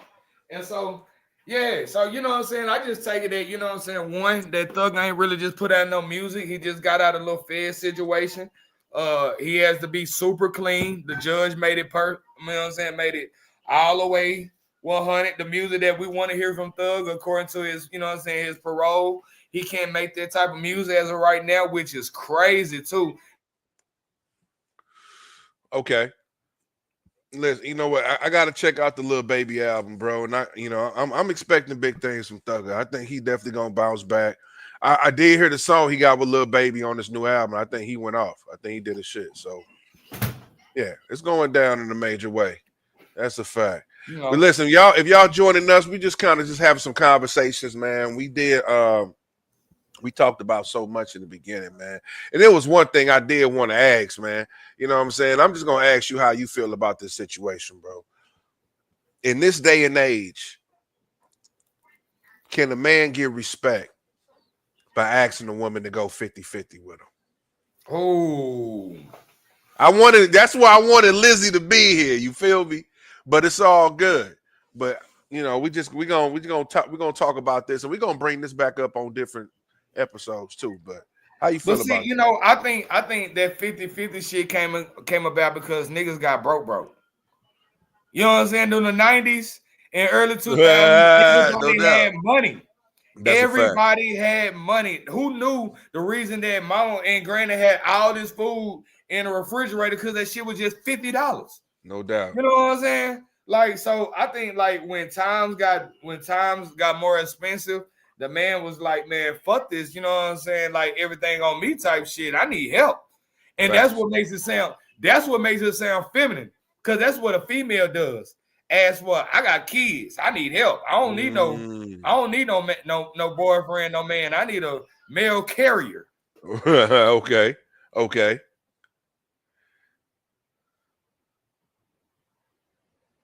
I think my man froze up over there. Man, but I don't know, man. Like this shit gonna be. I froze up. You froze up for a second. You back now though. I mean, see my man. I think my man back on cue. Okay. All right, back. So that's what I think it is. You know what I'm saying? Like the more expensive life got, the less that a man wanted to do, or a man had to do more in order to keep up with prior times. And that's the fucked up part. You heard Drake say this. Sometimes I just feel like I'm fighting with my past. You know what I mean? So all right, so let me hit you with this, bro, because it is a more expensive day and age. So let me hit you with this. I mean, will it make more sense to have dual income coming in the household? Most definitely. This day and age, because listen, you know, pretty much the middle class getting wiped out. You feel me? It's really rich and poor. That's when it's coming down to it, man. You know what I'm saying? So to me, bro, yeah, that's you know hard. What I mean? Yeah, bro. Because, like you said, grandpa, people, you know what I'm saying, grandfathers, fathers of that nature, they was able to get one job and take care of a whole household, send everybody to college and everything. You feel me? Of one job, you know what I'm saying? Working at the Ford plant or whatever, you know what I mean? It ain't like that no more. You got to have multiple hustles out here, you know what I'm saying? People still getting good jobs in the corporate sector, but really niggas got multiple hustles these days. That puts a lot of pressure on the black man because, you know what I'm saying, when we go to hustling, for a lot of us, and I use myself for example, you know what I'm saying, it wasn't until maybe 4 or 5 years ago that maybe 8 years ago at the most, I'm gonna leave it at that, you know what I'm saying, that I actually came into the corporate world. So you know what I'm saying, so to obtain, a lot of us, when we say hustle, we think street. Right, you know what I'm saying, even with a legit job, I gotta do this, I gotta do that, but I know the fastest thing I gotta do is hustle. You know what I'm saying? And just to keep up, just to make sure she this and she that, she going well, man. You know what I'm saying? I can't blame Pawpaw because Pawpaw didn't buy every new shoe. He made sure that they had eggs, bread, and a piece of meat for them to eat. You know what I'm saying? He had that shoe polished, but he wasn't buying new shoe, but he has some shoe polish now. He gonna fix the motherfuckers up. They're gonna look shining on Sunday. And even in the 70s, they were still harnessing that mentality. But after 1979, nigga, shit changed. The nigga changed.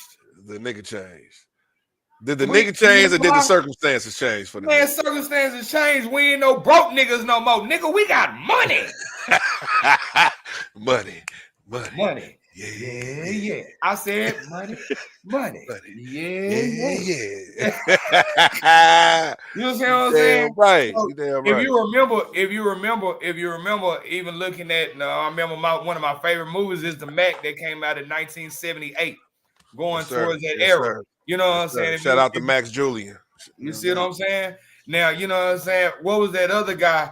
That was a Mac too. But you know what I'm saying? No, he was in the movie. He was in the movie The Mac. Like, boy, you better be quiet when grown men are speaking. No doubt. His name was right. Man, I forget his name, but you know what I'm saying. So the police had hemmed him up. He said, "You can call me a nigga, but you can't call me a broke nigga." Ooh, you dig what I'm saying? Nigga had that wallet, that motherfucker. You know what I'm saying? 1978. This going towards the 80s. We was a different type of black man then. You know what I'm saying? We was already changing.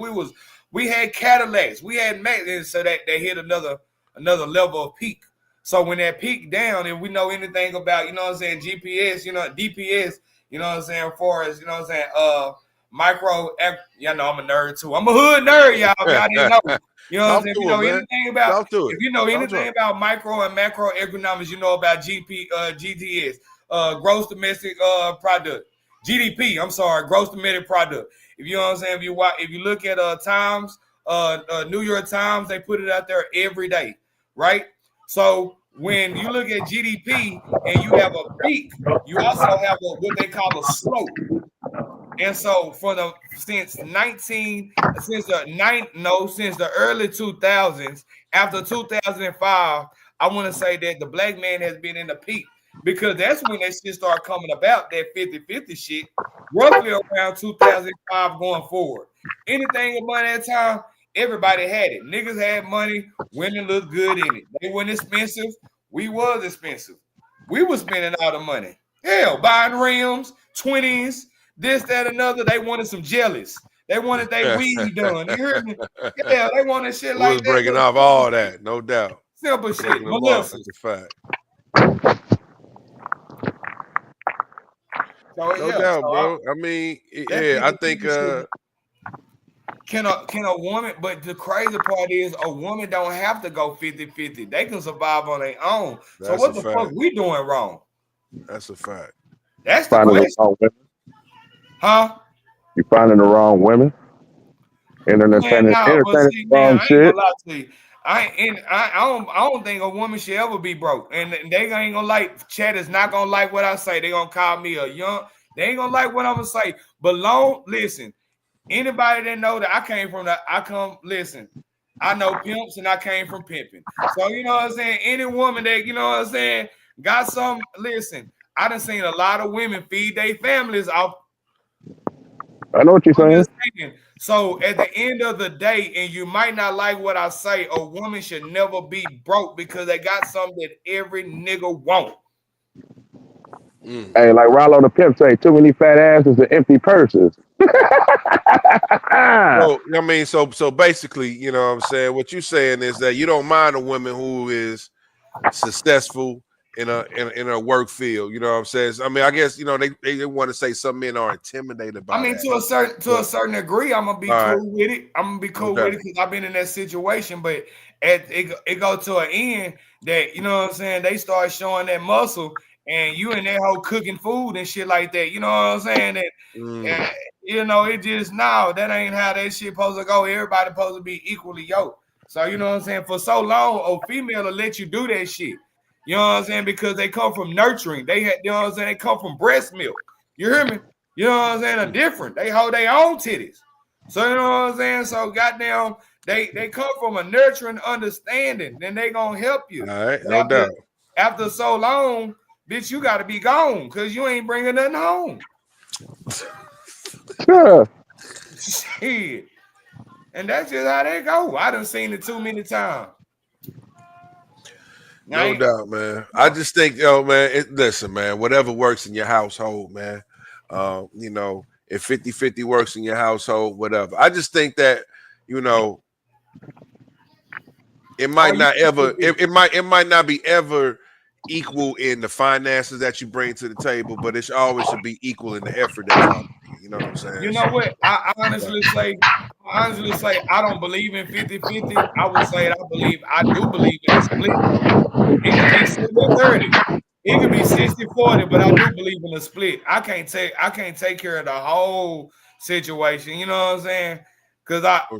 Because you came from your individual self. So you know how to take care of your individual self. And when your individual self is feeling overwhelmed, you will leave to make sure that individual self is taken care of. That's why so many single baby mamas. So nigga can't take care of himself. So he gotta leave. That's him at a point of time. It gets overwhelming as a man. Listen, man, I just believe that, man. Listen, if you got you a good motherfucker by your side, you need to stick by that motherfucker for real. You know what I'm saying? Money comes and goes. Pounds? What about if she 300 pounds? I mean, why you fuck with her in the first place? If you fucked with her, you fucked with, she was 300 when you met her. Are you trying to say that you let her gain? I mean, what? She wasn't 300 when you met her? Okay. What about if she wasn't 300 when you met her? And she got bigger and bigger. The check got bigger and so did the stakes. You wasn't doing your job as a man, leading that household, making sure everybody was fit, doing their thing. You know what I'm saying? That's some bullshit. You can't because tell listen, no woman. You love that woman. Kimbo, you cannot tell no woman to get in the gym. Oh man, you playing. Oh, you playing. You playing. Nigga, you tripping. You done lost your mind, bro. You flamed. If a man can't work out with his woman and put her on the right track, then yeah, listen. I definitely believe that a man can definitely motivate a woman, you know what I'm saying, to do the right thing. Because listen, you want longevity. You want to be able to. I ain't saying a woman gotta be Coil Ray or skinny or nothing like that, but I'm saying nothing wrong with working out and keeping a good, healthy routine. You can have a steak, but you ain't gotta have a steak every damn day. I mean, you know what I'm saying? Yes, I do. Listen, let me bring in KG on this because this nigga's a chef, man. What's up, chef guy, man? KJ, I mean, what's up? If I ever hunger for a steak every day, goddamn it, I want a steak every day. Nah, bro, don't work like that. Then you gotta trip up your body if you're trying to be healthy. There's nothing wrong with eating healthy. That shit takes about at least a week and a half, 2 weeks to get that shit out your system. So if you're eating a steak every day, that shit gonna take forever to get out your body. Bro. Years, homie. Yeah. That nigga Elvis died with so much shit in his body, my nigga. So you can't do that every day, my nigga. Come on, bro. And I think a man, you know, in his leadership should be able to be like, y'all, listen, man, we can't do this. That this is a woman's problem. You know what I mean? And shout out to KG. He will be in Dallas coming soon. The Yes, podcast sir. is Yes, sir. coming to Yes, sir. Dallas. The podcast Yes. is coming to Dallas. The podcast is coming to Dallas. You dig what I'm saying? Hold on, man. Let me. Oh, hold on. Shout out, Facts, man. You're gonna be able to see KG up in Dallas, 420 currency concert. Hopefully I can be able to do it with you brothers. But we'll see. We'll see how I go, man. But hold on, man. My man Joe said you need to add a married nigga to this convo, and you motherfucking right. So, Joe, I'm about to send you the link to StreamYard to your messenger, big dog. If you don't have a laptop, you probably just got to download the app on your phone, homie. So give me 1 second, man. So hold on, we're gonna put a button in this, man. Y'all, matter of fact, y'all go ahead and keep cooking, man. Keep doing your thing. Did I unmute you? Like, you cannot. Can you hear me? Go ahead. You got a lot of.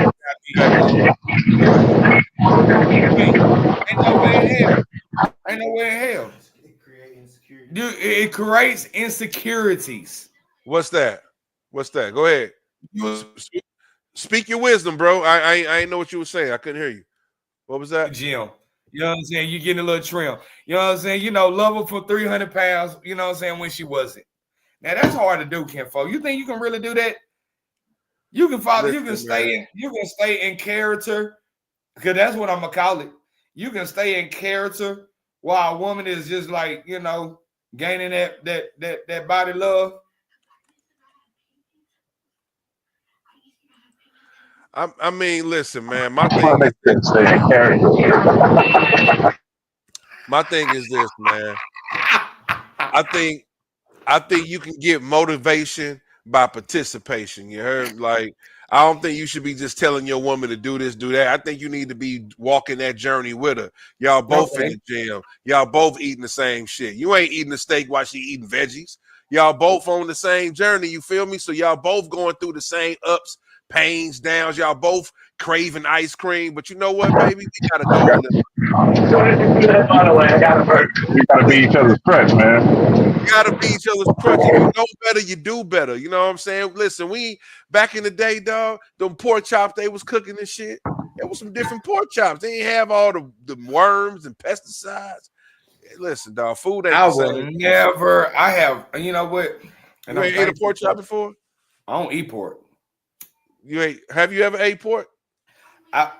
We was both raised on Gilbert Street. I was about to see if you was about to lie real quick. Yeah, that nigga we was both raised on Gilbert Street. Yeah. I had pork chop, nigga. My grandmama used to make pork chops for breakfast, nigga. And I ain't talking about not using grease. Our grandmama used to make cook off of shortening. Niggas don't even know what the fuck that is no more. Right, no doubt. I bet can't nobody listen. If you 30 plus, I bet you know what, if you ain't from the South, you don't know what shortening is. I'm gonna say that. I don't even give a damn how old you are. You ain't 30 plus, you don't know what shortening is. Come on, man. For real, bro. You don't know what shortening is. You know, people, you know what? People ain't using Crisco and shit like that back, you know, really up. I don't know. Crisco, people ain't using Crisco and shit like they used to, man. You know, listen. They were using lard back in the day. You know what I mean? That's what I'm saying. That's the so beautiful about the dynamics. Even my Mexicans, I grew up around Hispanics for real. Hold on, man. Because we listen. Hold on to that thought. We got Yolanda. She is firing off. She's saying, so you saying you can't love a woman when she gains, but you expect her to love you through your dead body, your deacon body. God, dog, shout out to the deacons, but I guess them deacons need a little love.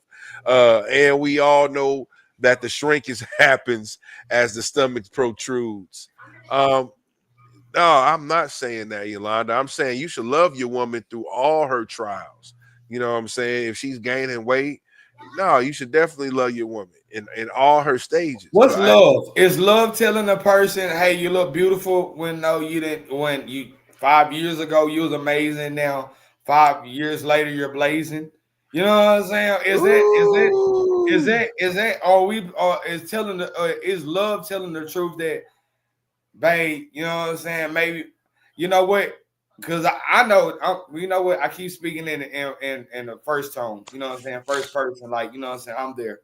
But speaking in reference, if both men and women, man and woman, are both big. And is it wrong for that man to tell her, hey, we both need to get in the gym? We've got out of shape. You've had kids, and I look like I've eaten them.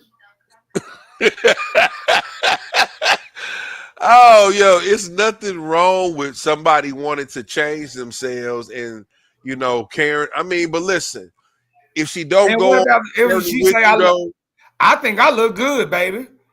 but listen, that's what I'm saying. If she don't go on that journey with you, I think if you want to make a change, because you know what's going to end up happening is you're going to be unhappy.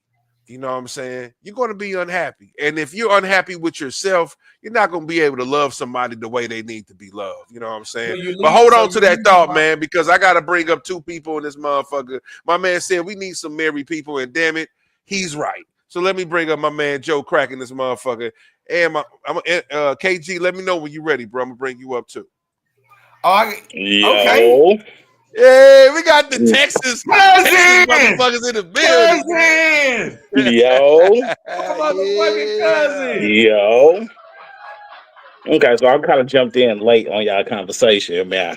I was just putting the baby to bed. I do not like your hat. Oh, you say that again? Come on, man. You see what it is, but that's a different discussion. Hold on, I think my man KG is ready. Let me bring him on in. Okay, your mic sound okay. He muted his mic. Okay, bet. All right, go ahead. All right, so man, we kind of all over the place, but now we talking about, you know, can a man motivate his woman to lose weight, or you know what I'm saying? I think that's where we at. But hold on, I want you to answer this, Joe, because this is what Yolanda is saying in the chat. She said, "So this is where all the stereotypes happen. Let go finances. If her paycheck and contributions big and support the home, should she stop respecting you as the head?" If y'all going 50-50 on the bills? Well, it looks like or 60-40 or whatever. Well, I guess in this case, in this situation, if the woman is bringing more and paying more to the home. No, if the man is still being the man of the household, you can have some. And here's the thing, especially in this modern time. I mean, without Google facting, but I would think that on average, more black women probably bring home more money than black men. Just because most of them are more, because they're college educated. More so, there's probably more black women in colleges that probably had degrees than black men. Mm-hmm. So, on average, probably nowadays, more household, unless the man has probably 2 jobs or got a hustle or whatever, just paycheck to paycheck, more likely she's gonna bring home more. Okay. That don't mean the respect should change. Yeah. If the man is still being the man about his household, you can make more, but you still can be a man about your household and still run your household as is. Hey, Joe, can I ask you to touch up on that when you say man of the household and through all those scenarios that you were speaking on because you was going in? What does that consist of? Like, you know what I'm saying? If a woman makes more than a man, you know what I'm saying? What does that consist of a man to bring to the table? To be equal. It could be leadership. Just because you make more, you might be terrible at finances. You might not be able to budget money right. You might not be able to. How you spend your money. You might not be able to, like I said, you might not be able to know how to budget, how to finance, how to put away money, how to save money. It might be, you might bring in more, but if you're terrible with money, we damn near neck and neck. So and also the head of the household is still it's leadership, it's guidance. within the husband, wife, and also with the children. You guide, you nurture, you educate, I mean, we going past the simple role of okay, well the men fix shit, the woman, cook, in 2020, and this stuff is blended now. I'd say 2020. Roles are being redefined because we're not in this caveman era no more of this is a woman's job, this is a man's job. Certain aspect, it still needs to be that way. But now lines are being blurred and it's kind of throwing everybody off because rules are being written It's as so we go. weird. It's so weird that you say that because if I'm not mistaken, you're a resident of Texas now, correct? Yes. Okay. So with that being said, you come across a lot of Hispanic cultures. Yes. Okay, so with that also being said, the woman is still the woman that makes the food, make this. When they go to lunch, they make sure they have a meal. These are that characteristics. So it goes back. I keep going back to culturalistic because these are things that I inquire about. Why are certain other cultures still performing these things and we are not? Because I would say I can't speak on other cultures, but they are. You see that. You see. I see it from a distance, but I'm not in them. I'm not in those households for me to speak, or I can just speak on us. I think with us, I think social media has really fucked the game up in a lot of sense. It's a lot of monkey see, monkey do. It's a lot of I think Instagram is like a one big illusion. It's not, to me, it's not a real place, but people see that, want that, envy that, but not really know if, I think social media now has really fucked up the game, fucked up the household, fucked up what's reality, what's real, what's really real, and not just you go back to social media. A perception. I'll go to a perception. And when you look at the woman back in the day, they used to do all that and this, that, another. Unfortunately, and I'm gonna say this with all due respect, baby girl. Unfortunately, when you see that, you see people like Cooking with Kaya, things of that nature. I see that in that young lady. I see that, hey, you're gonna come home from a long day work, you're gonna have 3 meals presented. You know what I'm saying? It's like you're going to have your meals. You're going to have your breakfast when you wake up. You're going to have your lunch ready. You're going to have your dinner ready when you come home from work. But the crazy part is it's the side piece that gives us all these options to a certain degree. I don't know because I'm not married and I don't know what it looks like to be married. And maybe you can give me a perspective of the people that's not married. That's a total lie. And maybe that's why we're not married is because maybe we think that way. Oh man,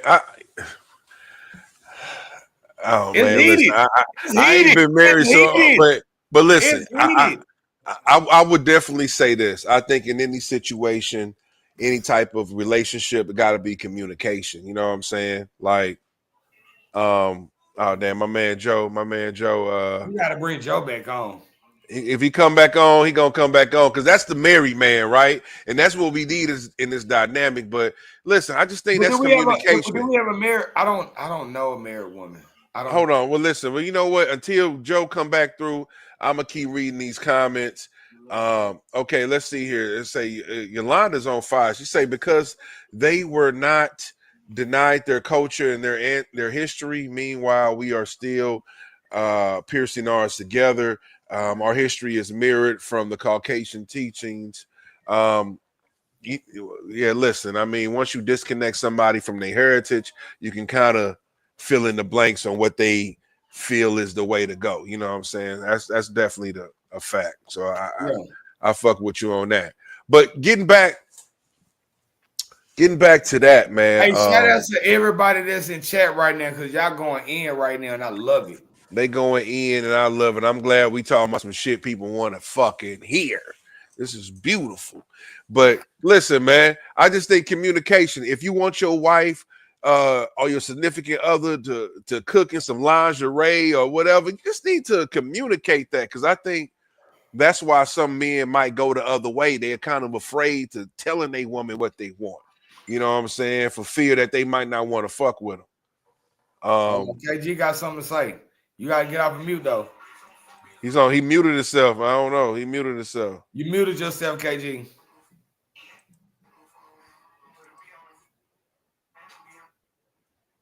No, we got no sound. We got no sound, big dog. Damn, man. Wish you was at the spot, man, so we can really get your perspective on this. But yeah, man, I just think it's communication, bro. You gotta tell your girl what you want. You know what I'm saying? I think cooking with Kaya is a positive thing. I think she's showing people how they can spice up their love life. You know what I mean? Evidently, men are responding to this. So instead of demonizing this girl, shit, pick up from this girl, learn some of these recipes. You know what? You know what I mean? Nothing wrong with it. You brought a good example up. So the other day you was telling me like, boom, Kimfo, you need to go look at this one. You need to see this one little video where this dude learned a whole recipe from cooking from Kaya, and the wife was like, "Oh my God, this is amazing!" Right? So it's amazing, right? And then she said, "Where did you learn how to cook this from?" He said, "I got the recipe from cooking with Kaya," and she threw the plate down. I saw that shit. Now, cuz, what's your input on that? She might have to sleep on the couch. You sleeping on the couch tonight. You're wrong. You sleeping on the damn. Listen, I don't work hard on this meal, prepared this meal, try to do something from the goodness of my heart. We really got to bring KG on here because he's the goddamn chef. I don't know. Here with me, cuz. I don't know, man. Have fun. He on mute or something, man. But damn. Huh? It's not your comfort. All right. No doubt, man. It's all good, man. But KG, but just tell me this, man. You work hard on the dish, and just because it's inspired by another woman. And you're a chef. You actually know how to cook. Are you gonna respect somebody throwing your good food on the floor, breaking the plates? No doubt. He said, "Fuck no." I couldn't hear him, but I listen. Anybody understood what the fuck he just said right now? I just feel like if I put because you know what? I had my man, rest in peace, my Uncle Pee Wee. I really got uncles. Listen, y'all, we got an uncle named Kermit, and I got an uncle named Pee Wee. I can't make this up. This is really our cousin's name. This is really our uncle's name. We got some throat-ass uncle's name. You dig what I'm saying? And we have an auntie named Tequila.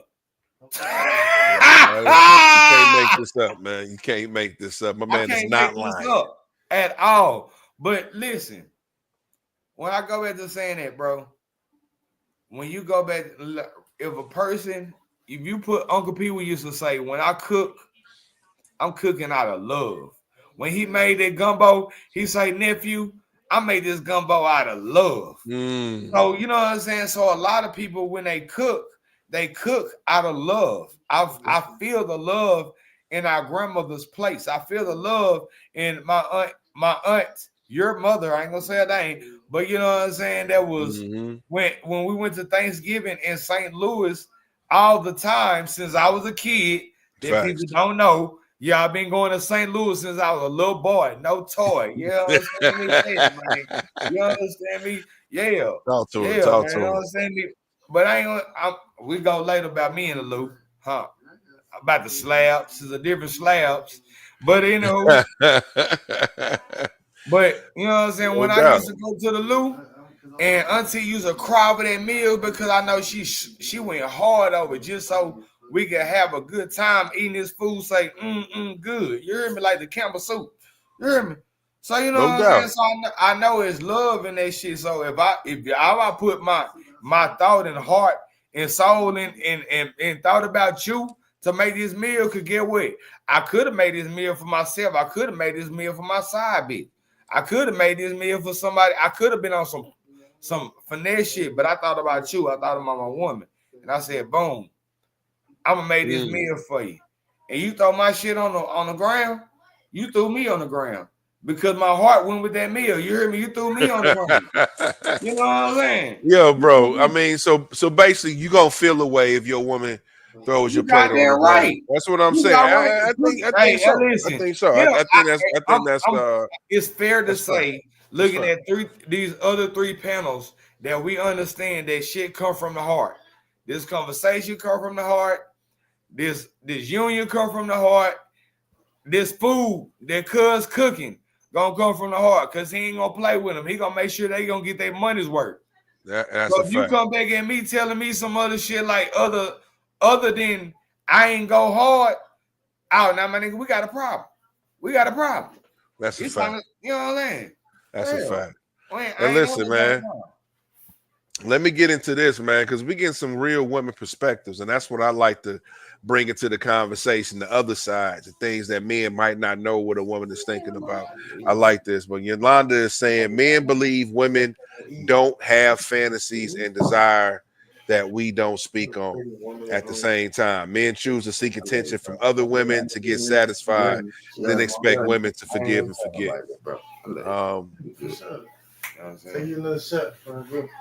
No doubt. I mean, listen, that's what I'm talking about. Communication, Yolanda. I think women have to be able to communicate their fantasies. You know what I'm saying? Because some people, when they ain't getting shit at home, they want to creep off to where they can get that shit at. Let me see that cup, that ball right there. You know what I mean? So, let me see that one. That's crazy though. Tell me your fantasies. I want to know your fantasies. You know what I'm saying? You want me to? I want to know what's your. Listen, you want me to come through the window? You want me to jump through the window on you? Come through like a burglar or something? Role play or something? Let me know. I'm coming through. You know, I can come through as a pizza guy. What's your fantasy? You know, fresh Papa John's in the hand. I'm coming through. You know what I'm saying? Leave no stone unturned. You know what I mean? But that's how I go. But shit, and I'm gonna be honest with you, because of the internet, shit done got a lot of scared. A lot of people done got a little scared to honestly say what's really going on, because this shit is already going on. They scared. Damn, KG, I wish you was on motherfucking live, bro. My nigga be thriving in his life. You know what I'm saying? And no jiving. Trying to see, man. I don't know. Damn, you still bro. got his you still got your other account up. I don't know if your other phone is still jacked into it. Cause matter of fact, let me try to see if I can just kick it. All right, let me see now. Yo, can you say something? You talk? Yeah, there you go. I told you, love. I told you that. But Yolanda, it's got to be a silver lining. You know what I'm saying? I think, a lot of times we think about the worst case scenarios, but listen, a lot of times communication can really help men some shit. Like sometimes people don't bring up shit and it be shit that y'all both thinking about. You know what I'm saying? So Well, see, I feel you though. My question is like, you remember this? You remember this on Top Gun? I want the truth. You can't handle the truth. I remember that, but that wasn't on Top Gun though. But I remember that. That's on that was Jack Nicholson. Yeah, that's Jack Nicholson, but that's on the movie. It was on Tom Cruise was on that. It was Tom Cruise, but it wasn't Top Gun. Was that a distinguished? That was what's the name of that movie, y'all? You can't handle the truth. What the fuck? Somebody in the chat tell me. You can't handle the truth. Facts. And that's what the 2024 woman has become. See, the 2020 woman understood that. The 2010 woman understood that. Fuck it, even the 2020 woman understood that. But the 2025 woman, this 2020, they ain't going for that shit. They don't want the truth. They don't want the real. They want what they want. And that's where the bullshit lies. No doubt. I mean, and that's why real shit. I want to go back to the old days. And like Lizzie said, go back to the different world days. I like you, you like me. I fuck with you, you fuck with me. If you fuck with me, we can be happy. No doubt. You think what I'm saying? No doubt. Bro, that's where it needs to go back to. I think shit was simpler. You know what I'm saying? But listen, I understand situations change, circumstances change, but you don't have to change in that way where you can't appreciate, you know what I'm saying, having a significant other. You know what I mean? And just because your girl fat, that don't mean you should have. Listen, you know what? You know what? I was just looking at that clip of you saw that movie Why Did I Get Married? And you saw the character Jill Scott played, you know what I'm saying? She was, you know what I'm saying, a heavier woman, and I guess her husband kind of lost interest in her, which is crazy to me because Jill Scott is bad as a motherfucker. Now, always been. She's been a bad one since the beginning to me. I'm just gonna keep it one. That's just me. Are you really keeping it 1,000? That I'm keeping it 100. You keeping it a beautiful right motherfucking now. woman, always man. be that one. Hey, so let me ask you, motherfucking woman. I'm gonna ask you and I'm gonna ask Chad the same question. Collectively, are weddings dead now? Is marriage dead now? Marriage is dead. Damn, KG say it's dead. KG say it's dead as fuck. Hey, because we don't have the same background that like when our grandparents and our great grandparents are coming up, nigga, they stay for anything. Man, these hoes see you like one pic on Instagram, they gone, nigga. Hey, I gotta push back on that, man. You know what I'm saying? Crazy. Shout out to my homie. Shout out to my homie Sherman. He just got married over the weekend. I think marriages are still popping, bro. I don't think marriage is dead. I just think that a lot of people might be getting married for the wrong reasons. So maybe the marriages might not be lasting as long as they used to. But I think people are still getting married. I still think that's the goal of women is to get married. Can I ask your man this question? Can I ask your man this question? Hey, you tell me, Yolanda, you think marriage is dead? I need to ask your man who just got married a week ago. Like you said, I need to ask him that. I mean, evidently it ain't dead if you just got married a week ago when you feel like it's all good. You know what I'm saying? Like, evidently. You know what I mean? Listen, man, bro. One thing. Hey, I'm gonna ask him like Tyler Perry asked him. Why did I get married? Let's start there. Let's start there. Matter of fact, that's a good ass idea, bro. I'm gonna have to reach out to him and see if we can get him on an upcoming show because I think that would be beautiful to have a perspective of a newlywed. You know what I'm saying? Definitely, and have somebody on here that's been married for a while and just see, if they encountered some of the same things. You know what I'm saying? I'm not against. Yeah, my man Joe, and he said he's still tripping, man. Joe, what's going on? You got a laptop, bro? I'm not against love. Laptop. What's up? I'm not against love. Yeah. I don't know if I'm not against love, bro. I'm not against love. It seems that way. I just know. It definitely seems like you ready to pimp for the rest of your motherfucking life. You got 20 pairs of gators in the closet, nigga. Hey, on some real shit. How many in chat is tired of, excuse me, miss, what's your name? Where are you from? Can I take you out tonight? I'm tired of that same story, my nigga. Damn, man. To a movie, to a park. A few good men. Thank you, my peoples tuned in on YouTube. A Few Good Men is the name of that movie. I'm tired of that whole. Can I take you out tonight? That was a war movie or a military movie. Which is fitting because we just saying ain't no but people saying no but a few good men left. You know what I'm saying? Which is fucked up. That's a fucked up perspective, man. It ain't just a few good men. It's only a few men that's willing to keep going because everybody got tired of this shit. You just want to be a pimp, nigga. Just say that, man. That's why the sides are winning. Because we tired of this shit. Like, goddamn, I done try to make 5 of y'all my wives. 5? God damn, 5? Damn, man. And I'm losing?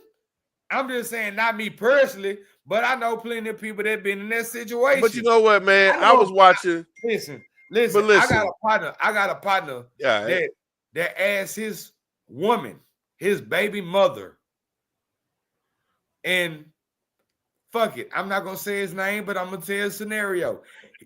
He asked his baby mother 3 times.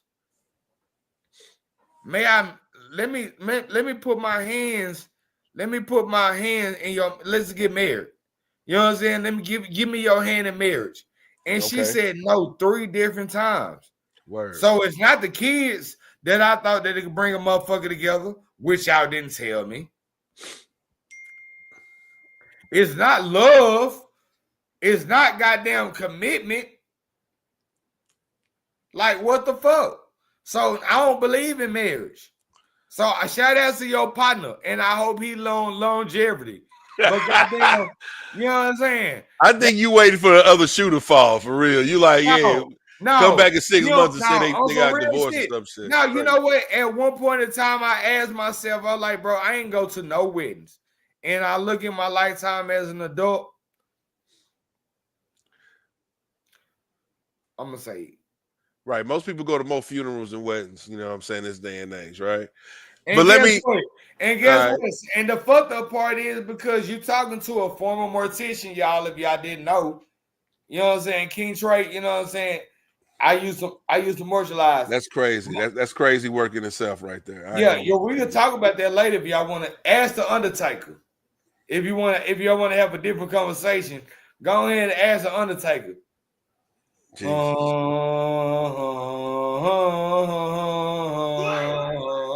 Okay, listen, hold on. Before you start chanting and bringing vampires, let me read what's in the chat right here. Let's see here. I believe marriage is possible if people can get past all the superficial wants. If we start being honest about fears and past traumas and being realistic with expectations, presenting what your needs are and your non-negotiable upfronts before investing. Now, before you go in, I do want to say this, and this is what I wholeheartedly believe. I do believe people are set. You can't settle on your needs. You can settle on your wants. So I think it's important for a person to first know, what do you truly want in order to be happy? You know what I'm saying? Like, if you need your girl to bust it down 3-4 times a week, don't be afraid to say that shit. Like, yo, listen, that's a need. You feel me? So, but go ahead, man. Go ahead and land on that. All I was gonna say is that sounded. I want you to say that again. I want you to start all over and you say. I just want to say, bro. I'm just saying that you can't compromise on your needs. You can compromise on your wants. You know what I'm saying? That's cool. But if there's something that you need out of a relationship and you're not getting, yeah, you can put a Band-Aid over it. It might be good for 5 to 10 years, but why would you do that to yourself? Because you know what, man? I'm gonna tell you something, and it's real. You know, people love people, and you start to lose yourself. You just start doing everything that you know your significant other does. You know what I'm saying? Like, they love football, you start watching football. You feel me? Till you start forgetting what the fuck you like before y'all even met. You know what I'm saying? So I don't know, man. It's real like that, bro. So it's safe to say that people lose themselves in a relationship. You can, but you don't have to, though. You know, Erykah Badu said she never says that she falls in love. She say if you fall, that's a failure. You know what I'm saying? So she says she ascends in love. You know what I'm saying? Because it's supposed to be a constant elevation. Shout out to Erykah Badu. You know, shout out to Erykah Badu, man, for real. Straight from Dallas, Texas. You know what I'm saying? OakCliff to be exact. She is from OakCliff, America. Can I get another hand on that?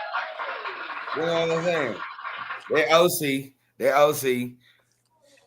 But she is the worst person to get any type of idea. God, she is the worst person. Oh my God. You got it. Hey, bro, listen. The person that helped me graduate from high school, like, the thing about it is, I know Erykah Badu without even knowing Erykah Badu. I know the people that knew Erykah Badu when she was at goddamn in high school in Dallas, Texas. I know Erykah Badu. The nigga that helped me graduate from high school, he was my tutor. You know what I'm saying? That nigga showed me pictures of him and Erykah Badu. They was really like that. So, like, no, she's not the right person. Like don't get it twisted. So you trying to say that she ain't got no gems or nuggets that she can offer the world? Hell no! God, that's fucked up. Hell no! So what? So what you think about what I just said? Listen, Real talk. Since we talking about Erykah Badu. Let's start there. Let's start there, Badu. Nigga, Let's start she there. got, I swear to God, nigga, if I'm lying, I'm dying. Nigga, she got her whole swag, that whole demeanor she got now, she got it from a New York nigga. He was my tutor. He held me in math. His mom is smart. He's smart. And he a dumbass nigga. But he knew math. What the fuck? Wait, nigga. What? You just said the nigga was smart. Now you call the nigga dumb, man. What the fuck? Bro, he was a dumbass nigga. You ever heard of an oxymoron? That was him. God damn. So because of that, Erykah Badu don't know shit about relationships. If it wasn't for Erykah Badu turning, if he didn't turn her on to the life that he knew back then in the early 2000s, in the early 90s on this whole, the shit, maybe before then, early 90s. Because this man, bro, I used to be bugged up, bro. Nigga think I'm lying, bro. I swear to God, bro, on my life. Nigga, I ain't lying, nigga. You know what I'm saying? This nigga here, bro. This nigga was my motherfucker, bro. On my life, nigga. I swear on everything, nigga. Knew my tutor, nigga. I went to his mama house in OakCliff, nigga. And nigga used to tutor me in math. He was dumb as shit about anything else. But this nigga knew math like he didn't know nothing else. Well, damn, dog. If he's a dumbass nigga, man, then we shouldn't be listening to his ass either, brother. You shouldn't be listening to that nigga. You ain't hear me. This nigga knew math like he knew nothing else. He was dumb in life, but he was right in the numbers. This is bad for business. Yo, listen, she said secondhand information don't count, my brother. It's not from a personal encounter. This is bad for business. He dated her for real before, when she was a nobody, she was his somebody. So it hit different. He know her. He helped me graduate. So he knows something. And I'm telling you the truth. Bro, sometimes you gotta just chew the meat, spit out the bones. Listen, bro. And a lot of people do that shit. Look at Asia Dog. She thinks she's King Von in the woman version. She ain't did shit. She straight from South Dallas ain't did a bitch ass thing. I'm just telling you, bro. These folks be goddamn. You hear the culture vultures. It happened in our own culture. Motherfuckers, you know what I'm saying? It happened in culture vultures. Happened in our own culture. Listen. I hear what you're saying, man. You know, she thought she was Cameron before she thought she was Common before Common was Common. Common been on that whole goddamn me to me. I'll be right there, your side looking ass nigga. Oh my gosh. He been on it. This nigga done broke out the goddamn. Listen, man. Because I don't know the song. I don't know the name. I got you, homie. I got you on that, man. But listen, all I'm saying is I can feel Erykah Badu when she say don't fall in love, ascend in love, because you don't want to lose yourself, bro. I'm telling you, a lot of people be unhappy in life and they sit back and wonder, why the fuck am I unhappy? And they don't even know herself. She forgot she was from Dallas. She don't even know herself. Well, you know what? I'll say this. She had enough. She constantly get niggas, you know what I'm saying? So she knows something, you know what I'm saying? Niggas from other places that don't know nothing about her. Other places. All right, I feel you, man. You know, and niggas that's just as weird as her. Look at him, Common. What was his name? What was the name of his album? Like Water, like like Water for Chocolate, man. Okay, so you know what I'm saying? Good album, which was a good album, by the way. Like Water for Chocolate was a good album. It was good for its time, but you know what I'm saying. But I'm just saying, like when you look at a person like that, and the people that she gravitates towards, ain't no real niggas like coming at her. It's these old Andre 3000, common ass. That's foul business. Nigga, what about Jay Electronica, man? You seem like a pretty solid dude. All right. You just said fuck it. All right, bet. You know what? All right, so you just saying take her out the relationship equation. Cause I know I'm Man, deeper. she from your whole town, man. You hating on her like this is crazy work. No, I ain't hating on her. I'm just saying, far as relate, no, cause we ain't talked about the type of music that she did. We ain't talked about her catalog and who she is as a musician. We ain't went there. I'm saying, far as a person giving you, you know what I'm saying, help on a relationship, she's not the one. That's what I'm telling you. Hey, man, listen, man, even a broken clock is right twice a day, man. I think that you can still gain some knowledge, even from people who might not be living in their truth. I think that they can still put some gems on you, man. You know what I'm saying? Because they'd have been there, done that. And I understand that because I am that one. Because, you know what I'm saying, I'm a been there, done that. So she can tell.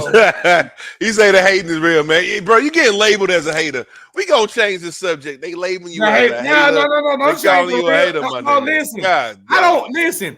I'm not here to be everybody's favorite. I want to be the bad guy sometimes. God, I'm not here. Listen, I'm not always. I don't want to be the country superhero that everybody like.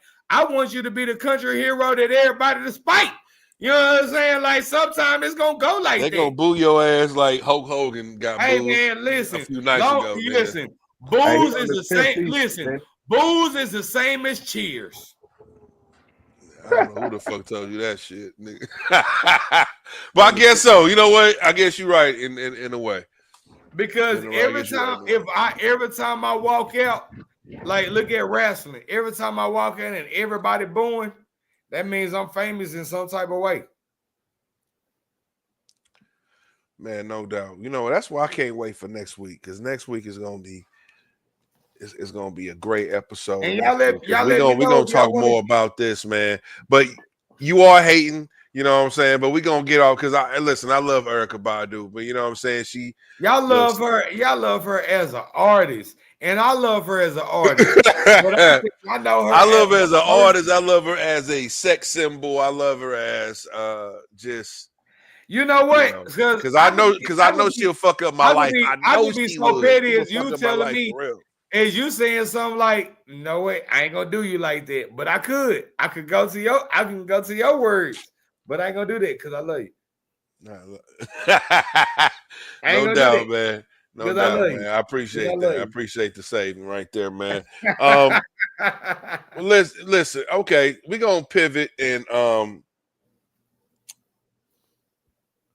real quick. It's off subject, but I just want to say shout out to Jello Ball for dropping that song "Tweaker," man. D'Angelo Ball. This nigga said Jello. Jello. Jello Ball is his name. Leangelo. He go by Jello Ball. That's his rap name. Yeah, 3-3. Yeah, G3. Yeah, G3. You know what I mean? He just dropped a single that's like it's charting crazy. I can't even believe it. You just never know what's gonna blow up these days. But he has labor wars behind that song. That's crazy. But listen, the only reason I wanted to bring that up is because that nigga sounds just like Nelly on that motherfucker. I wish I could play it right now, but I can't because I only want to strikes.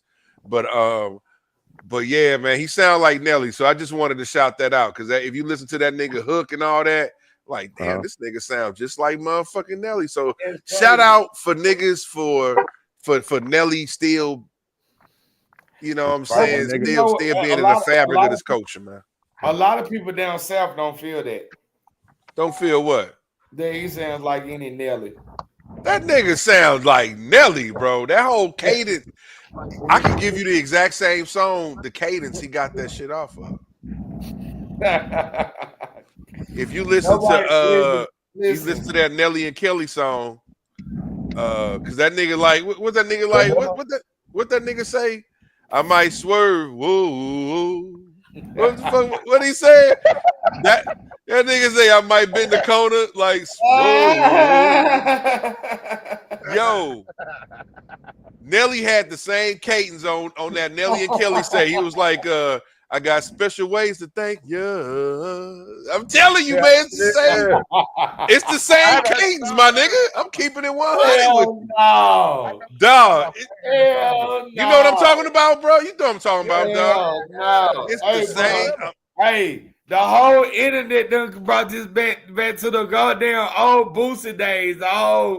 I got the jig in my cup, man. The swerving days. You know what I'm saying? Like, I know you don't know them days. But I know them days, but Boosie had his own swag, though, man. Nelly got his own swag.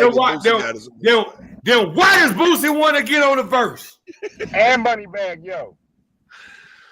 Man, I don't know what y'all talking about, but you listen to that damn song. You know, but guess what? Boosie want to get on one verse. What verse? He want an open verse on that bitch. Him and Moneybag tweeted out. Him and Moneybag.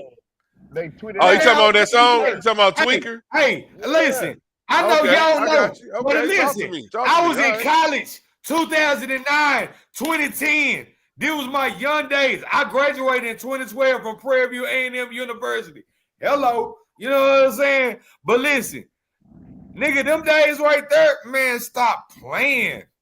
Stop playing. Those that I got that gin in my cup and I'm swerving. Those them days, bro. That was it. I'm feeling good. Rubbing on my head. Bow. I'm talking about that bringing that type of feeling back. You weren't there. That's why you don't fuck with Boosie. Y'all niggas, that's Nelly all day, bro. I heard what you saying. I was fucking with the Boosie, all that. Get them stories, all that. I was fucking with Boosie, dog, but I'm telling you right now, that nigga sound more like Nelly on that song, though, bro. That's a fact, bro. I'm just gonna keep it 100 with you, man. Shout out to Nelly for influencing these niggas. That's a fact, nigga. Shout out to Pimp Juice, nigga. When you hear that production on that beat, that's straight Southern. That's it even gives you back. No doubt. That's that Baton Rouge. That's that old Baton Rouge feel. That shit remind me of KLC, bro. That shit remind me of the song. Hell no. Yes, it do, bro. That shit remind me of a song that was on Fiend album or something, bro. You was better off saying Mouse on the Track. Not no KLC. Mouse on the Track. Hell no, that's KLC, my nigga. You need to do your homework. Nigga, that sound like some shit that be on the Mac album, bro. On everything, bro. Listen, between Manny Fresh and KLC, they wasn't maybe Manny Fresh. You know what I'm saying? But definitely not KLC. Dog, you tripping, my nigga. You just said you just said Baton Rouge, meaning you meaning Louisiana. You know what I'm saying? So but it's a KLC from them parts, my nigga. It's a difference between Louisiana and New Orleans. KLC is New Orleans. Louisiana is Baton Rouge and everything going back. From up top to the bottom. Damn, bro. And that you don't know that. Beat sound like some No Limit shit, you don't know that. I wish it was somebody in chat that was from Louisiana. They could speak on this shit. He'll tell you it's a difference. No, nigga, New Orleans music has no type of sound to the rest of Louisiana. Matter of fact, a person from New Orleans don't even say they from Louisiana. They say they from New Orleans. You tripping, bro. No, I'm telling you the truth. I'm telling you the actual factuals. I'm telling you the God-given truth. I hear what you're saying, bro, but that beat sound like KLC made that motherfucker, bro. I'm telling you. I'm listening. I'm be honest. See, the problem is you don't remember all those older No Limit albums, dog, like with Mac. Nigga, you raised me on that shit, and I raised myself on that. You must have forgot everything I taught you, nigga. No, nigga. That's all I'm saying. You must have forgot everything I taught you. Talking about downside no KLC. Hey, because I promise you, you stopped at a certain time because you don't know about what's that? Finest at the Camp. Who album was that? Listen, I guarantee, bro. I can find that. I can find a song that sounds just like that song by KLC or Manny Fresh. Listen, after that No Limit Cash Money era, you left at the southern sound. You still had Boosie. You still had, I'm talking about like Webby. You still had NBA Youngboy. I'm telling you where they came from. Like them niggas that like that shit, that sound right there. When you listen to that beat, that's Mouse on the Track all day, every day. That's KLC too, bro. That's all I'm saying, dog. You tripping, my nigga. I've heard. Listen, you know what? You know what I'm gonna do is this, bro. Have you ever heard? Hold on. Listen. Have you ever heard Youngers at the Camp by Lil Boosie? Listen, bro. I'm asking. Listen. I've heard a lot of Boosie. I can't say I've heard a damn song from Boosie, dog. But I've heard. Have you ever heard his Youngest After Kim album from Lil Boosie? I believe I have heard that, man. I don't believe you have. Have you ever heard of Boosie and Lava House album? I don't think I heard of Boosie. I know you haven't. What the fuck does that mean, though? Then KLC was making music before Boosie, though. That's what you're not understanding, bro. KLC was making music before Boosie, bro. It came after your time, not during. You don't think Boosie and them niggas was inspired a little bit by what Master P and them was doing, dog? Maybe more Cash Money, not no limit. KLC was a whole different sound. That sound was hard to even reproduce in 2025. That sound is hard to reproduce. Like niggas can't make no make them say that song is not hard to reproduce. Yes, and a lot of niggas is going back to themselves because a lot of niggas is not using samples no more. You know, a lot of niggas is playing their shit on the keyboards and shit. I gotta call Cap, nigga. Beat King is making beats that sound like No Limit shit, nigga. You tripping. That nigga tripping, bro. Tripping, nigga. Yeah, Beat King from your motherfucking state, nigga. Stop playing. Rest in Stop peace. Playing, nigga. Rest in peace, Beat King. Rest in peace, my Rest nigga. in peace, Beat King. But he was not making that type of shit. Yes, he was, nigga. Go listen to BDA, nigga. That shit sounds exactly like it could have been on Fiend album, nigga.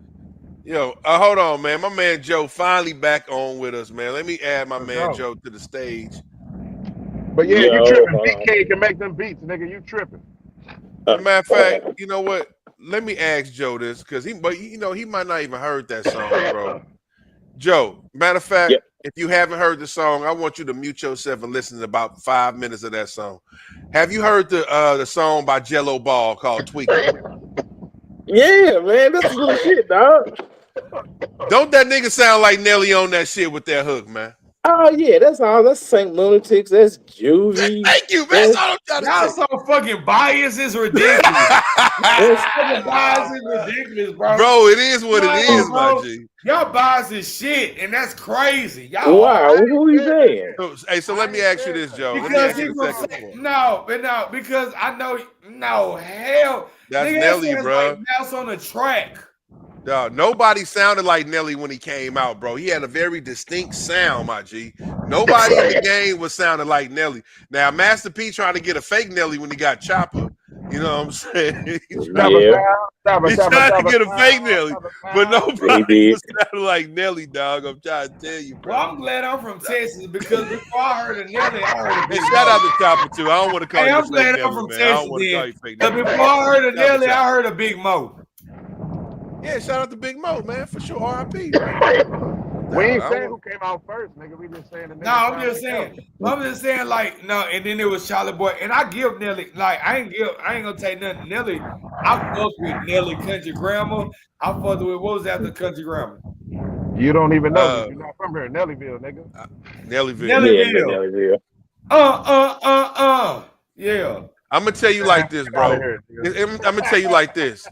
Listen. I'm not saying that Nelly first started that. I'm not saying Nelly first started that sing song shit, but he had his own dialect to it. Like niggas wasn't doing that. Niggas wasn't doing it unless you was Bone Thugs and Harmony. But you know see, niggas wasn't doing it like that, bro. Boosie wasn't saying his shit that way, bro. You taking away from yes they were. Oh man, this nigga here, he gonna down that hill. This nigga down. Stop playing. Yes, they were. Because I'm gonna give you a prime example, and you probably never heard of it. There's a dude from New Orleans by the name of DJ Jubilee.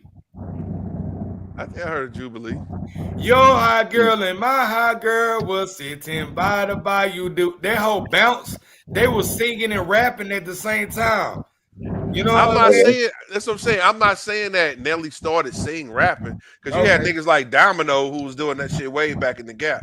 I'm just saying that Pretty Willie too. But all I'm saying is Nelly had a distinctive sound when he did it, and when you listen to that sound, it looked like he tapped into that particular style of doing that shit, bro. When nobody hears that but y'all, Everybody, because if you look at because you ain't open Right, to from it. the Listen to side. it no, again. no, Listen to that song again, no, my listen. bro. When that song, no, listen. Come on, Convo. Yeah, all of y'all Here's joke. the easy way. Too. Just go on YouTube, find it, and read the comments. It's all. It's Right. My nigga said black and white right there. Read the Just comment. go to YouTube, read the comments, right? Find Read a the little song, comment. and then see for yourself. All I You might want be to right, say, you might be- it's listen. not, maybe I might be ignorant because I don't know the true St. Louis sound, and Nelly he might sound like that. No, To But me, that's not even a St. Louis I sound. mean, That was like just I some said, shit that that's he Nelly, came that's up with. Juvie. I mean, that's like some Juvie. you dig what I'm saying? Yeah, Like, I mean, come Nelly on, and you Juvie, know, Which it's is some New of everything. Orleans. You know what I'm saying? Hey, speaking of such, was Juvie and Nelly around the same era? Yep. Yeah, for Yeah. sure. Yeah. Juvie them came first. Yeah, Yeah, Juvie came first, Juvie but them popped first, Juvie but dropped yeah. when? Juvie dropped what? 98. 98? Yeah. Nelly He dropped came first along with Soldier 2000. Rags. He dropped first with Soldier Rags, but then everybody, the world knew him for 400. We at 400 Yeah, degrees. 400 degrees for sure. That's you know. Yeah, That's like, so they came that's around. I 98. mean, yeah, Juvenile was already, because that's why it was a big thing when Lil Wayne was on Nelly's first album. You know, Yeah, that was his big feature. You know what I'm saying? Yep. 'Cause Lil Wayne was already established. You know what I mean? So Yeah. that's a fact. Hey, we gonna learn you something, little Texas nigga. Rap something. That song called Rap Something too. I mean, if you want gonna put me to on hear some Lil Wayne and Nelly on their first St. venture Louis together, shit. rap But you But know, yeah. no, you go ahead and teach me some St. Louis. But listen, the second part of this argument, I don't know how we got on this, but when you listen to that beat Tweaker, bro, it remind me of some shit KFC would have did, dog. It remind me of a song that might have been on Fiend album. That's just kind of, I don't know. That's the vibe I got. It got the New Orleans vibe. I mean, right? I mean, like I said, I mean, that's like some Juvie, like some Nelly, some. Yeah, I mean, it got the New Orleans sounds to me. So I mean, like the crazy part is, like, far as that era, that's what I'm saying.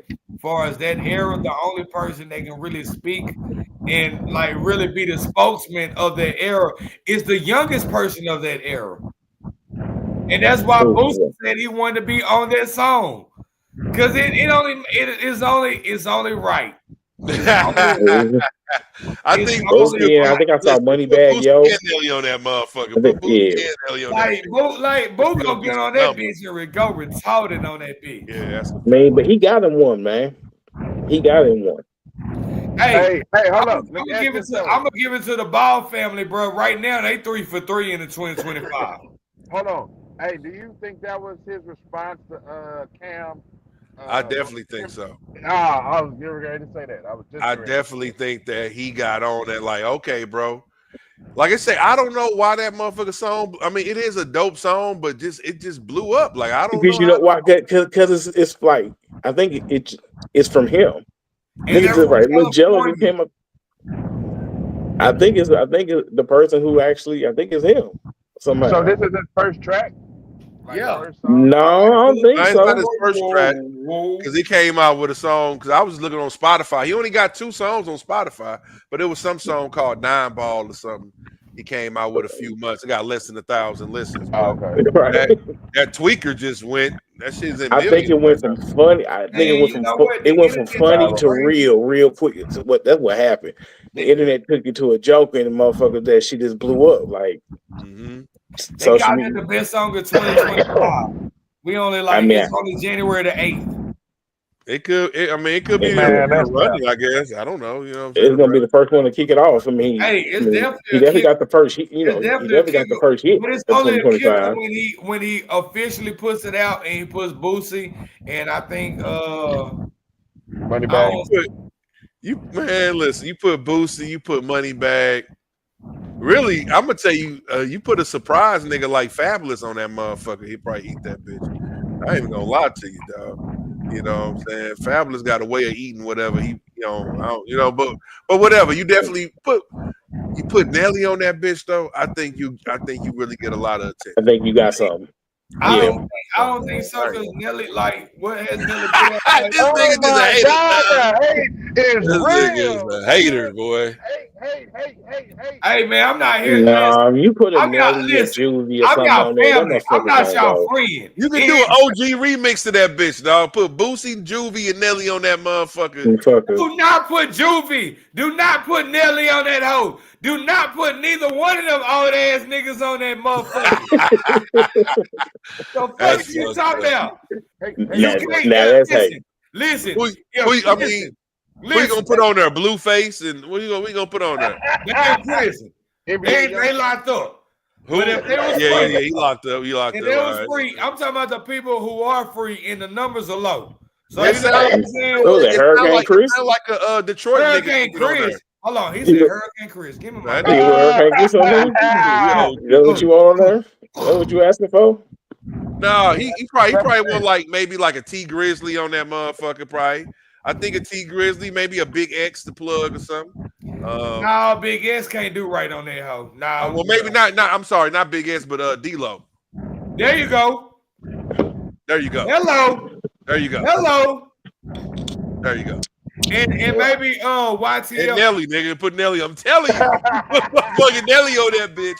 It's gonna go. It's gonna be on the country charts. It's gonna be everywhere, baby. You already know me, baby. It's only right, dog. That shit is crazy. That is not how Nelly rap, nigga. I don't know. That's some Slim Shady shit you rapping over there. I don't know what the fuck you talking about. Nah. No, man, you got to respect Nell, man. You know, I think Oh, Nell. I told you, like I said. I put Sexy Red on that bitch. You can put Sexy Red. You can put a woman on there. I love Nelly, bro. Like that's one of the homies for real. Like he put me on. Quit capping, nigga. Yeah, that nigga capping, bro. You don't like Nelly, dog. I do like Nelly at all. I said that earlier in the podcast. I fuck with Nelly. Nah, I don't sound like it. Her last name is Eli. And people keep on saying underlay. And when I grew up, it was underlay. Eli. That was story, bro. Cool story. But you still hate. I'm just saying, don't put his old ass on that hoe. That hoe dead. Hate, right? That ain't good hating. He good with enough publicity with him and Ashanti. Like that would help. Like you know what I'm saying? Like even I got an artist from Oklahoma that I know by T Real. Maybe you've heard of him. He's he used to be on the Dirty Entertainment. He don't have a song with Nelly. He got a song with Mo3. I'm saying like I ain't saying like Nelly's cool. He had a TV show. He's one of those guys. He's a house dad now. He's cool. Come on. You sound hating, man. You sound hating, bro. Hate. Ain't nobody hate. I just gave him his props. But it's like, you know, it's only a few people that was able to do that with an OG and actually like give his flowers and turn up at the same time. And if he was to do that with Nelly, that'd be great. I'd be turned up to it. I'll be curious to hear what Nelly got to say. But I heard Casanova did a song with DMS before he passed, maybe one of the last songs. And when I heard that, I was like, flowers. Man, I don't think that song would give Nelly his flowers. You like the East Coast? All right, man. It looks like we're not going nowhere in this conversation. You just a fucking hater, man. So don't stop. Hey, but guess what? I love St. Louis. Let's not get that twisted. Hold on. Go ahead, KG. What you about to say? Hear about Joey Badass dissing Kendrick Lamar? Or throwing a couple shots at Kendrick Lamar? Yeah, I just seen where TDE made a response. A nigga from TDE made a response to him. He killed that shit. Okay. You fuck with Joey on that? I don't know where it came from. You know what I'm saying? Like that could be some hate too. Like you just. I mean, he had. It seemed like it was definitely coming from an awkward space, but I can respect the trigger, like, cause all the response, all the influence right now is coming. It's out the West. Yes, right out the West. Yeah, it's out the West right now. But shit, nigga, you gotta just wait your turn. Like no, this hip hop, you gotta take your turn. Yeah, but I mean, you got to take your turn, but sometimes you got to let a wave wash up on the shore, man. As well, too. You can't just jump out the window. Why not? Too. Why not? Because jumping out the window, you can fall on your face, nigga, because shit don't land right. You just be looking crazy. Niggas won't even be checking for your shit. Basically, in Joey Badass case, dog, you coming for the West, nigga. You better make sure your next album is that shit. That's all I'm saying. You know it's crazy. You better back we talking about Kendrick. Is he? I mean, Joey Badass is nice. He nice. He nice. But I mean, is he the one to? I don't think he should put it on carry his that back. message. I don't think put that. He can't put the He East the one Coast on his he back. He I can't don't think put he'll the put it East on his Coast shoulders. behind that shit. No, I don't think so, man. I mean, I think he a nice MC, but I don't think he's not I ain't gonna front, man, like I heard too much. I mean, I listened to maybe an album or so, but I don't listen to Joey Badass. If it was to go that route, Badass is nice. I ain't gonna sit here in front. That nigga's nice. Yeah, Joey Badass. Super I mean, he's nice from what I heard, but I'll be honest with you and tell you, I just ain't listened to a whole bunch of Joey Badass tracks. Hey, yo, let me ask you a question. On a realistic scale, if it was to be that type of caliber to go again, who from the East Coast could actually go toe to toe with this man right now? It might have to be. It might have to be somebody from Griselda, man. It might have to be somebody from Griselda, man. And they not even on that. It might have to be a I mean, I know, but Benny the Butcher is nice. The answer right now is nobody. Nobody, yeah. You just he's by himself. He's by himself. Leave that man alone. He by himself. Like old boy who responded, like Joey Badass and the comparison. Ray Vaughn. The comparison is crazy in my head right now. Y'all two go at it. It'll be Kendrick Lamar, like not saying like they're on the same level, because by no means.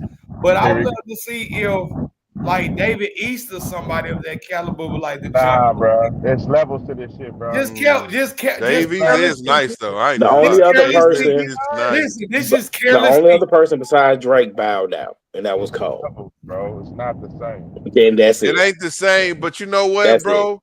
I'm not gonna lie to you, bro. I mean, listen, when you talking about straight battling, or straight warring. I mean, sometimes, man, listen. Sometimes styles make fights, man. I don't know, man. Styles Dave East is nice with it. Styles is a god. You don't put Styles in it. You don't put Kiss in it. You don't put Styles in it. They're gods. They go for this shit. All right, and let me hit y'all with this when it comes to Kendrick, right? So y'all would say his biggest diss and most successful diss against Drake is Not Like Us, right? Yeah. All right. It's not my favorite, but yes, as far as biggest, yes. It's the most successful. So when you break down Not Like Us, even when you break down his new album, bro, he's not rapping intricate on that motherfucker. He's not giving you some of the Kendrick he was doing on some of the earlier songs against Drake. You know what I'm saying? It's not like it's the hardest lyrics ever. Not Like Us. Not Like Us ain't supposed to be lyrical. I want to look at Not Like Us. Okay, well, that's what I'm saying. That was Euphoria. No, Euphoria was to me. That was Euphoria.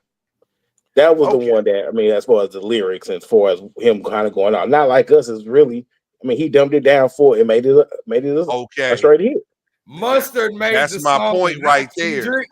Mustard made the song, not Kendrick. We ain't giving people their proper flowers. Man, no, man. Well, Kendrick still pinned the lyrics, to the person who rapped all of that shit. Hey, bro. Who made the simplest hook. Not Like Us. Nigga, they turned that to that nigga. That's like that's an anthem. When you listen Not to Like Us. Facts. I enjoy. It's all love. But when I listen to Family Matters compared to Not Like Us, bar for bar, I'm going to give it to Family Matters. It was really that compared to all these. It was a better diss song, but it was a song. It was a better song. Sonically of the song of say Meet the Grams, but it ain't better than Not Like Us. And I'm just telling you, the best song of the battle to me is Euphoria. Euphoria to me is the best everything in the whole battle. So you're not going for bar. You're saying majority rules. No, I just think Family Matters. Well, it was a nice song, a dope song. You basically It's still one of my problems was he's still Vito, shooting at a bunch of niggas. You He said didn't focus. He didn't focus on one nigga. And Kendrick, the entire battle, aimed at one nigga. Yeah. Drake on Family Matters was still shooting at random niggas. He never really dedicated a whole. Well, I guess the last verse. I mean, but he never really dedicated a song, to Kendrick with that tailor-made bullshit.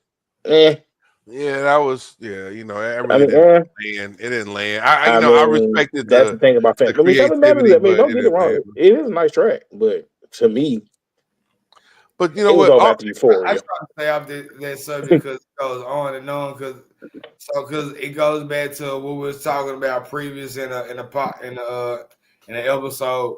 Because of one song, Kendrick is performing at the Super Bowl. Like, it's I don't know. It's his year. I mean, you got to give him that. I mean, he took down a giant.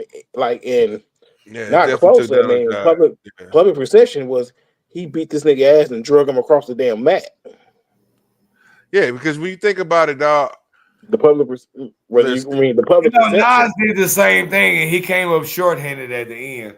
Let's not forget that's because Nas knocked a nigga out, but he ain't. But I mean, when Nas knock a nigga down, but he ain't knock him out though. You know, I think.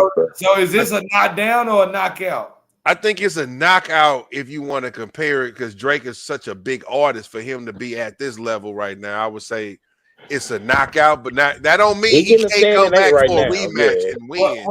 Well, he sued a guy for a diss album. I mean, his legs are shaky. That's never been heard of. His legs are shaky. Yeah, for sure. For sure. I mean, it's what he. I mean, because the stuff. Because he just dropped the freestyle. Well, I guess he dropped it. And I haven't heard it yet. Have you heard it? They dropped it, but they took it away.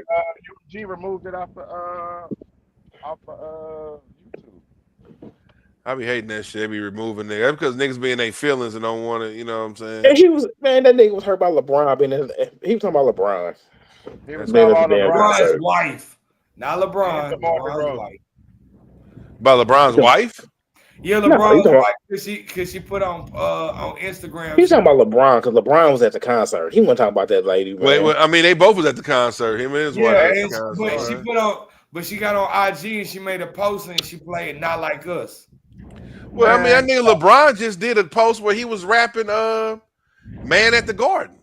Because Drake unfollowed him. Because Drake emotional. And he's salty about this, man. He acting like a girl about this.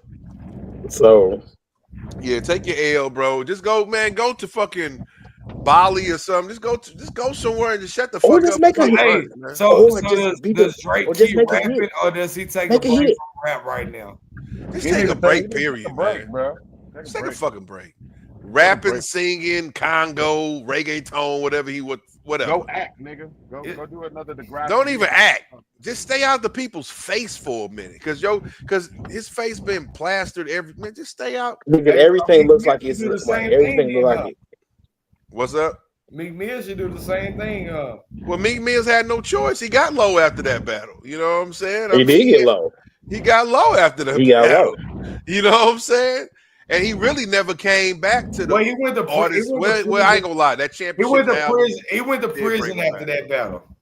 Yeah. The prison brought him back because he came out and dropped Championships. Probably his best solo album. You know what I'm saying? So yeah, he was able to bounce back. He just didn't hold on to it. Somewhat. I mean, but he wasn't. I mean, but he was never able to fully gain that back. We always got still body kind by of looked back there. You get body by a singer, nigga. Right, the back-to-back shit hurt. And see, you know what? And that's crazy because Kendrick used the same formula. Right, he still carried it. And Kendrick used that same formula against him. You know what I'm saying? And he's talking about he's on you for back-to-back. I like that record. I'm gonna get back to that for the record. Yeah. I mean, but listen, I think Drake can come back. I think he's a smart enough artist. And he makes good music, man. He makes good music. I think Drake has almost 2 decades of hits of being around. Come back to the Jay to the Nas situation. I mean, listen, I think I said this niggas last thought that Jay-Z episode. was doing after that, you know what I'm saying? Ether. Nah, Jay was. I mean, but same thing with like Drake. Man, Drake a heavy hitter, dog. For him to fall off, nigga, it takes a while. That nigga But is up He there just too. got, and that's what I'm saying. The crazy Oh, part that about nigga, that Drake nigga. is he just got Artist of the Century award prior to this whole battle situation. I mean, listen, I ain't gonna lie. I've never seen any artists, including my favorites. You know, that nigga truly did for us, like on the charts. That nigga held it down for like 15 summers, bro. Yeah. You know what I'm saying? I mean, that's an incredible run. I don't think nobody in rap is gonna be able to say that again.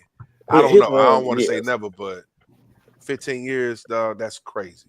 15 years, right? 15 years of being the top dog, right? Either having a #1 song or at least in the top 3. You know what I'm saying? Yep. Every time he dropped, every song went platinum on his album. It's like,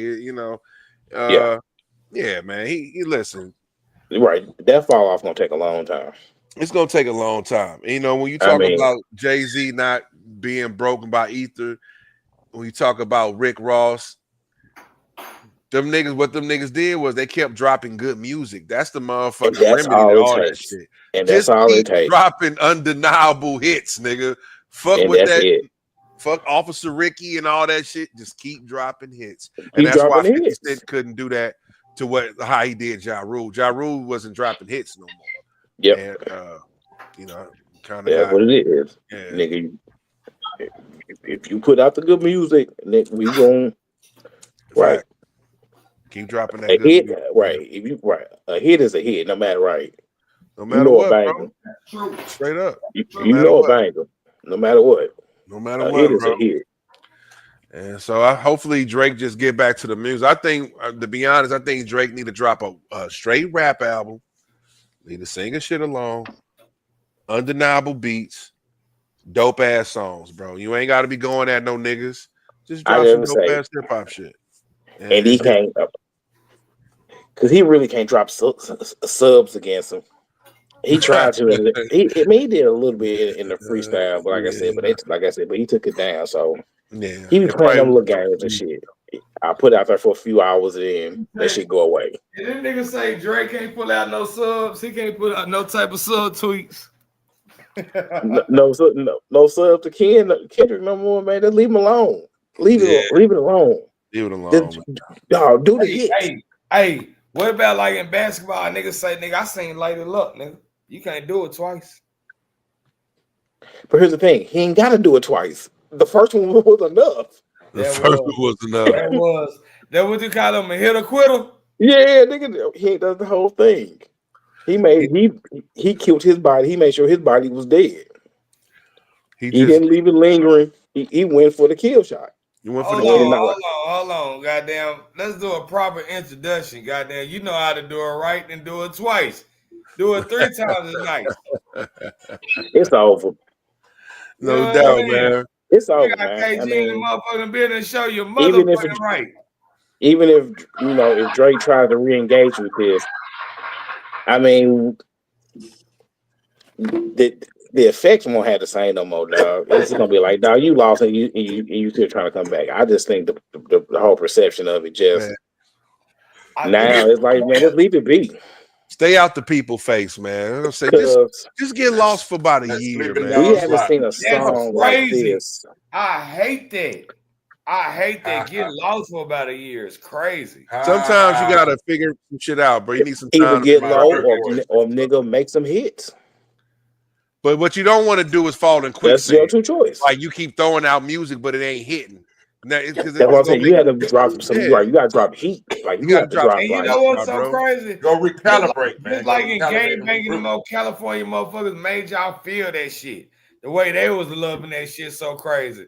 Motherfucker, the world made y'all cause them Cali motherfuckers just up on that shit so hard. They see walking and doing all that culture. Nigga, first time I heard it, I said, yeah, nigga.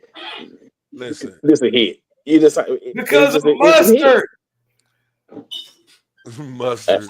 I mean, the beat definitely has a lot to do. Yeah, with it.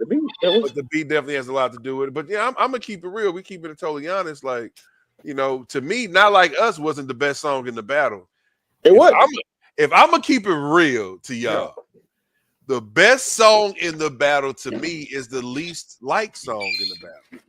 I think Drake's last song, man. I don't know what the fuck. I think that was called The Hard Part 6 or some shit. Nah. People said that was like an apology, but dog, he was spitting. The beat was crazy to me, dog. The beat was crazy, and he was spitting for the first time. Like, this is the Drake I wanted to hear, like that 6 a.m. in Toronto type Drake. Yeah, that's what he was doing on that song, bro. Yeah. That's why it's my favorite song of the battle. But that really was the song that iced him, that fucked him over when he dropped that. Was the song I definitely say, because I agree with you. He was spitting on there, but there was the overall tone of it felt like. Yeah, the energy was. It was more in defense instead of an offense. He was playing. Yeah, it was more of a defensive song. Yeah, that's true. Than him really go on offense. Now he was spitting on there. I will give you that. He was that bitch, man. I think pushed up some songs. No, he did have some bars up in there, but yeah, I mean, after Not Like Us and then hearing that, it just was like, it was more deep. He was on more defense than offense, so. That's I mean, but it's I can see that. Yeah, I mean, it was just, just far as just a hip hop, but yeah, far as it definitely didn't carry the weight like Not Like Us. Not Like Us is obvious. He was. And here's the thing, he's gonna come right back around because it's gonna be Grammy time in the Super Bowl. And that's what I'm saying. He's about to do. See, I ain't gonna lie, dog. I gotta be fair to Drake, and I don't know how the fuck we got on Drake in this shit. But I gotta be fair to Drake, bro. To be honest, this nigga was going against, like you say, he was going against a lot of niggas, which is juggernauts in the game. Future, Rick Ross. You going against a lot of niggas with influence. Metro with the BBL Drizzy. Right. So I'm saying he going against producers, rappers. So I do got to give him props for doing a 20v1 and standing up to them niggas. I got to give him props on that. And also, you ain't never a rapper has never had to go through having a diss song played on the Super Bowl, dog. So this is epic. But I don't think he's gonna do it. You don't think so? He might do a hook. He might do a hook. Or he could come out to like just the chorus of it. Just to not like he might do the hook. That's I can see him coming out. I don't think he's gonna do it. This is the reason the Super Bowl got this nigga, man. You sure he ain't gonna do Not Like Us? Really? I was saying, unless he really changes the lyrics, you can't call a nigga a pedophile on Super Bowl Sunday, cuz you can't. Dog, you can't call a nigga a pedophile. They might not do an edited version of some of it, dog. He gonna have to completely change the lyrics. It's then gonna be a new song. He gonna do the hook and move on. Like the chorus, bro, just to not like it. They might just play the beat. But they gonna be a transition or something else. It's gonna be a transition or something else. You cannot. I mean, that's the reason why they got him. You know what I'm saying? I think they're gonna play the chorus, bro. I don't think he's gonna play the. Well, I ain't gonna say that's the only reason why they got him, but of course, that's probably one of the biggest catalysts. But yeah, no, he ain't gonna be able to perform that. Oh man, I hope so, man. I mean, I hope so. Because now you can't call somebody a pedophile on Super Bowl Sunday because to halftime. You can't call a nigga a pedophile. He gonna have to do the hook or something, bro. He's gonna do something. I think he'll do that. I think he'll do the hook. I think we'll hear the beat and he'll do the hook, and it's gonna be a transition to something else. Or maybe that might be the very end of it or something. Man, that's crazy, bro. I don't think he's gonna perform that song because he can't name names. He ain't gonna be able to. No, dog. If he don't do that song, bro, it's sponsors behind this. And the NFL got too many pedophiles. Yeah, that's the reason why they chose this man to do this song. So no, you're not hearing me. Nigga, they got the Watson nigga that's still goddamn under fire from this shit. They got other niggas that's under. It's too many niggas in the NFL that got caught with the sauce. He might let the crowd. Like that. He may let the crowd say the lyrics. He might do it for that. He might let the crowd say the lyrics. And don't let them. Not in New Orleans. So they might say, man. But here's the thing: the Super Bowl is. But here's the thing: it just ain't a New Orleans. most of the people in that Super Bowl gonna be fans of that team. It just ain't gonna just be a whole bunch of people from New Orleans in that stadium. The game itself is Man, gonna them be so folks many ain't got people from shit to do. everywhere. They It just New ain't Orleans. finna They ain't be. got shit. No folks from New Orleans ain't got shit to do. They gonna be all They in ain't the finna buy them high. They ain't finna buy them high ass tickets. They team ain't playing. Hell no. They gonna be So you everywhere should act around. like I already said now that. around the city and all that, yeah. But the I already game said itself that. in that stadium, it's gonna be a universal crowd. It just ain't finna be New Orleans in the Oh, stadium. for shit show. Ain't like a concert. It's a Super Bowl. Right. That's true. That's true. It ain't finna be Super just Bowl New does Orleans up cost a in lot there. of motherfucking money to go to as well. So yeah, it's Yeah, gonna because be a lot of nigga, people from all the way around the world. because nigga, when I checked, when Philly went a couple years ago, nigga, the cheapest seat was $7,000 in the nosebleed. $7,000 for the nosebleed seat. Yeah, it's gonna be more than just Louisiana residents up in that motherfucker. Yeah, Everybody nigga, ain't got money. it's gonna be the fans of the two teams, all don't forget all the corporate folks and all that money behind it. Yeah, nigga, this ain't finna be no New Orleans event. $7,000 for families of the teams. Crazy. It's too much, dog. Yeah, that stuff it ain't finna be. You know Now, what I'm saying? now for all the events Families. around the city, yes, of course you're in the city, but the game itself and inside that stadium for that game, no. Nasty work. Well, we shall see, man. I mean, that's coming up. What? Is it February? February something. Yeah, like the game itself. Yeah, the second Sunday in February. So the playoffs already cracked off, right? No, the playoffs start Saturday. Because I'm looking now, February 1st is a Saturday. So the second, it would be the 2nd or the 9th. I think it's the 9th because the Grammys is like the 2nd. Okay. And so he's gonna clean up. Probably gonna be the 9th. He's gonna clean up on the Grammys for that a little bit, which is gonna be wild. He's definitely gonna clean up. And they're gonna have momentum going into the Super Bowl the very next week. And guess what? And that song finna come right back to live again. You finna hear it again. Get ready for it. Yeah, man. Get ready for it. It's coming back around. That song ain't dying. That song ain't gonna die for a minute. It ain't gonna die. And I guarantee that's probably gonna be a Vegas bet. It's probably gonna be a Vegas bet. Will he do Not Like Us in the Super Bowl? I don't think he will. Man, I think you might hear a hook in the I don't beat. think the NFL will allow this song, like Joe has said, to actually be played in a Super Bowl like halftime show. Like that's crazy. It's gonna be. But you know what? We live in a day and age where things that never been heard of is going to be heard of. So it's scary that what I'm saying. We come in that type of time. The thing about Tupac was able to play "Hit 'Em Up" in a Super Bowl type shit. You know what I'm saying? It don't sound right. Right. He would. If Tupac was alive, he would do "Hit 'Em Up" on Super Bowl, and people would love him for it. They'll pause that comment. Yeah, you can't play that, man. I get you. But you know what? It's just like you talking about the National Football League. You know what I'm saying? Like the most watched game of the year is the biggest TV event of the year. It's all that. Is it bigger than the World Series? Of course, it's the biggest sporting event, nigga. Yes, it is. You're right, but no, it's not the most biggest watched sporting event. It's the biggest sporting event of that day because I believe soccer because I thought international football is still bigger. Here's the thing about soccer, I guess you have to compare. You have to compare, I guess, a goal game to a Super Bowl. Right, exactly. Like you know what I'm saying, World Cup or whatever. Because the World Cup is a whole. See, the thing about the World Cup is it's a whole tournament. So it's a whole bunch of games. Tournament, right. It's a whole bunch of games. So you now don't know the difference, but shit. You have to compare the goal games. Baseball is multiple games. Y'all Every sport is multiple games. Y'all went to any Blues parades, Stanley Cups? I was in Memphis when they won, but I got I got tatted up.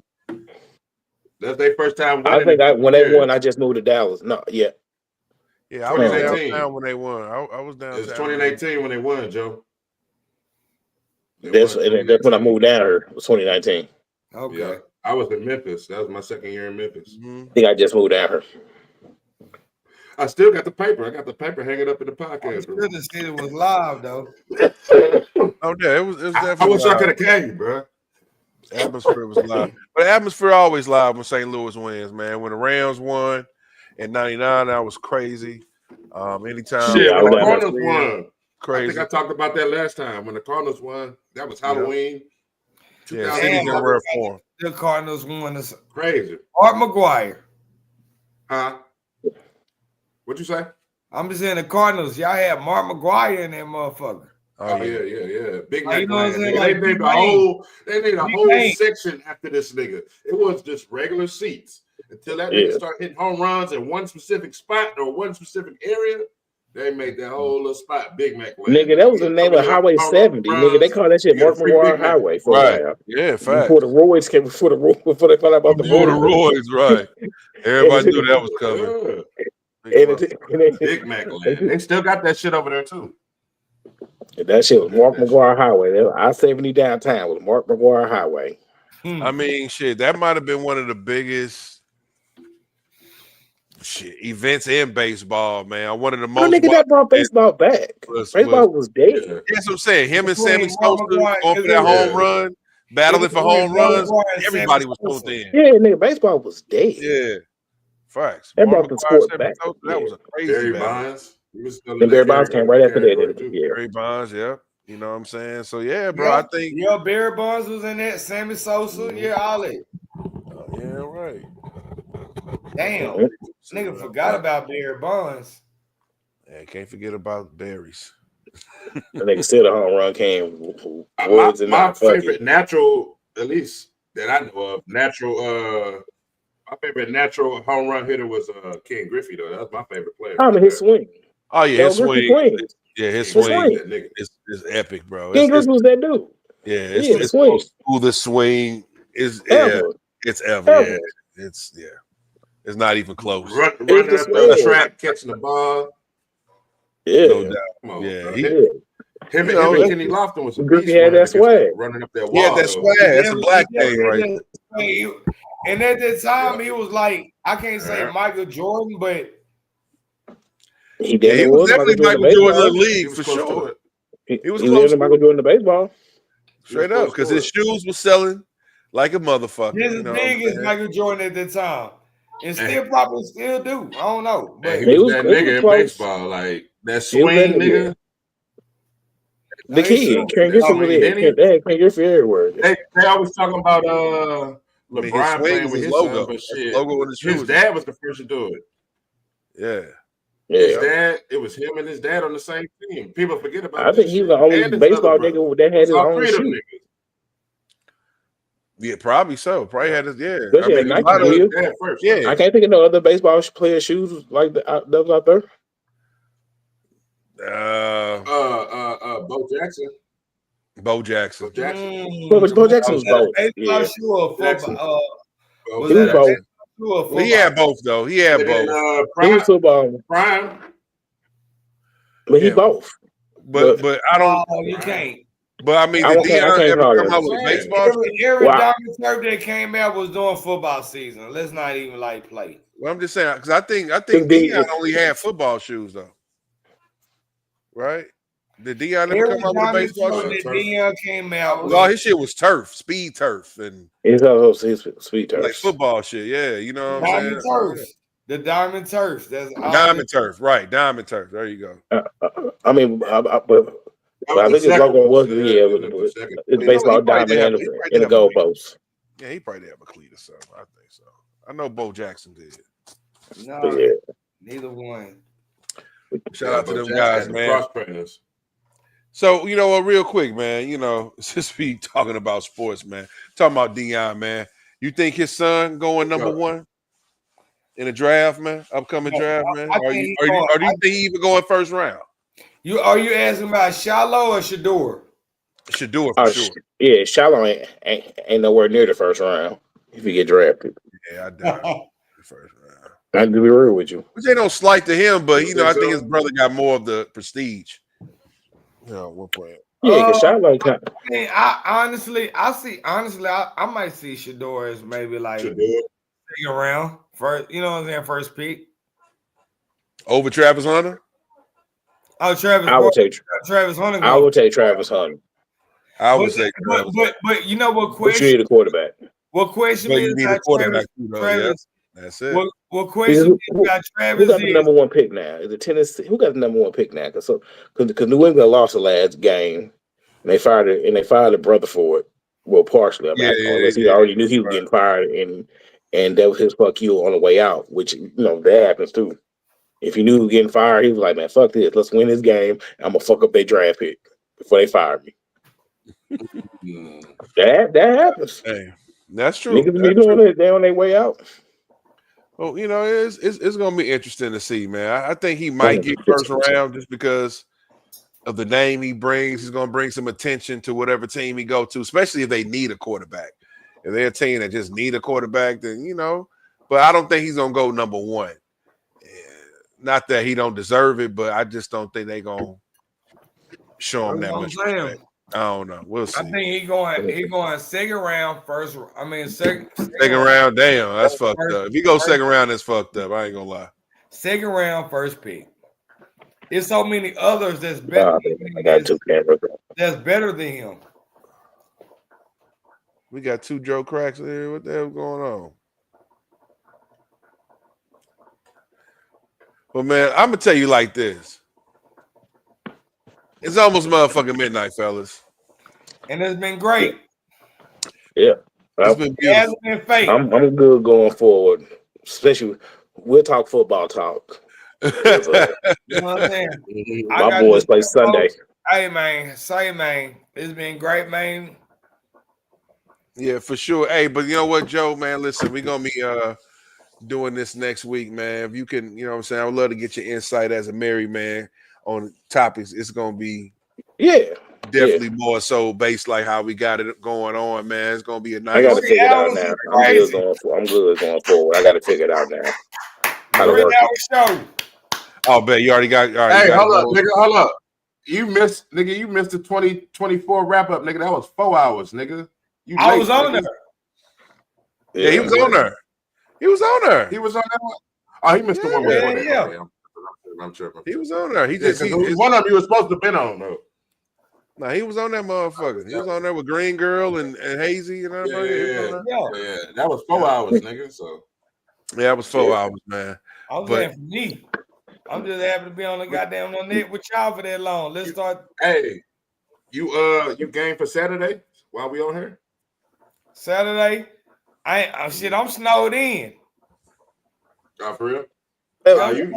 Saturday we'll be out. Where you at? You in Dallas? Yeah, in Dallas. Tomorrow we supposed to get sleet and like crazy, and then Friday we supposed to get like the crazy snow, and then Saturday. Nigga, that shit gonna be 2 to 5 inches. Nigga, that ain't crazy. I hate how you niggas talk about snow down here. It's gonna be about 2 to 5 inches. Total. Hey, bro. Snowed in. Nigga, as a St. Louis nigga, I show you outside. I hate how these Dallas niggas talk about snow. Nigga, we got like 12 inches, nigga, plus ice, nigga. I'm just saying, we got sleet and we get black ice. That is true. Nigga, black ice. Nigga, school already been canceled. And my job already said you niggas are working from home tomorrow. So, yeah. Oh, yeah. I'm off Friday. It's coming. It's coming. It's coming. Man, I need to put my car in the driveway. Non-driver motherfuckers clip my car. Yeah, man, we can do this again Saturday. I know y'all still got the other one on Wednesday too. I'm talking about.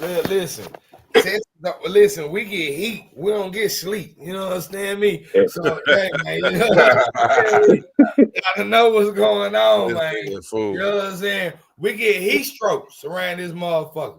You ain't lying about that now. You ain't lying about this shit. You know what I'm saying? Now you talking about beat the heat? They come up, yeah. You think you can beat the heat? You talking about you gonna beat the snow? We're gonna beat the heat. You know what I'm saying?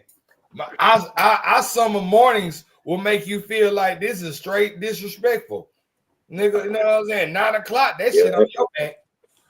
Oh shit, that's here too. I ain't the hell you say. The hell you say. The hell you say. It be cooking. It be cooking. We down done here. had some 95 degree mornings, nigga. Nigga, I wonder. I came down there for a summertime and wanted to wear a hoodie. I felt like I was feeling good, nigga. You hear me? Yeah. No. Yeah, I ain't never got the same heat we got. Never. Well, man, I tell you this, man. 420 though. I'm down there.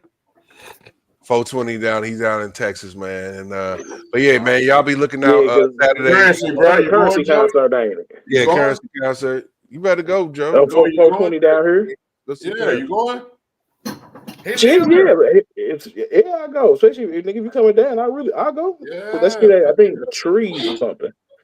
Some place called trees. I ain't been. Yeah. Because that Saturday, me and Jasmine going to the Kendrick Lamar SZA concert. Because that Saturday, the 26th is the concert down there first. Damn, he don't come down here till June. Yeah, he down here April 26th.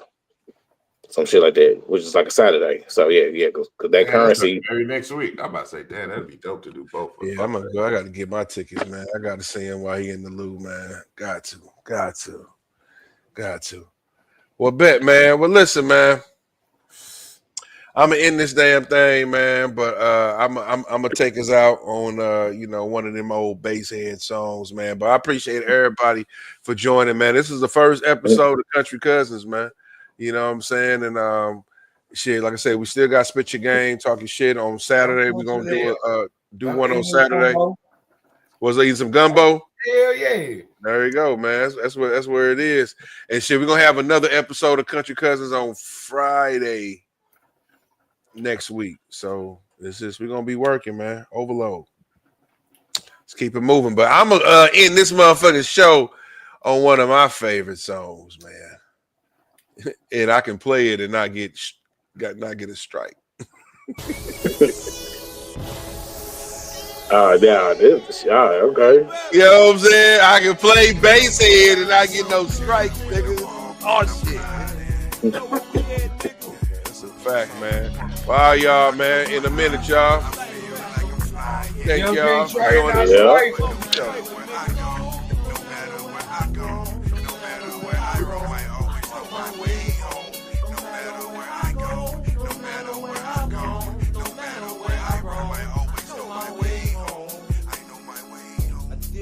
Where I was going when I started to grind. I just hopped on the beat, started taking my time, laying track by track, spitting line by line.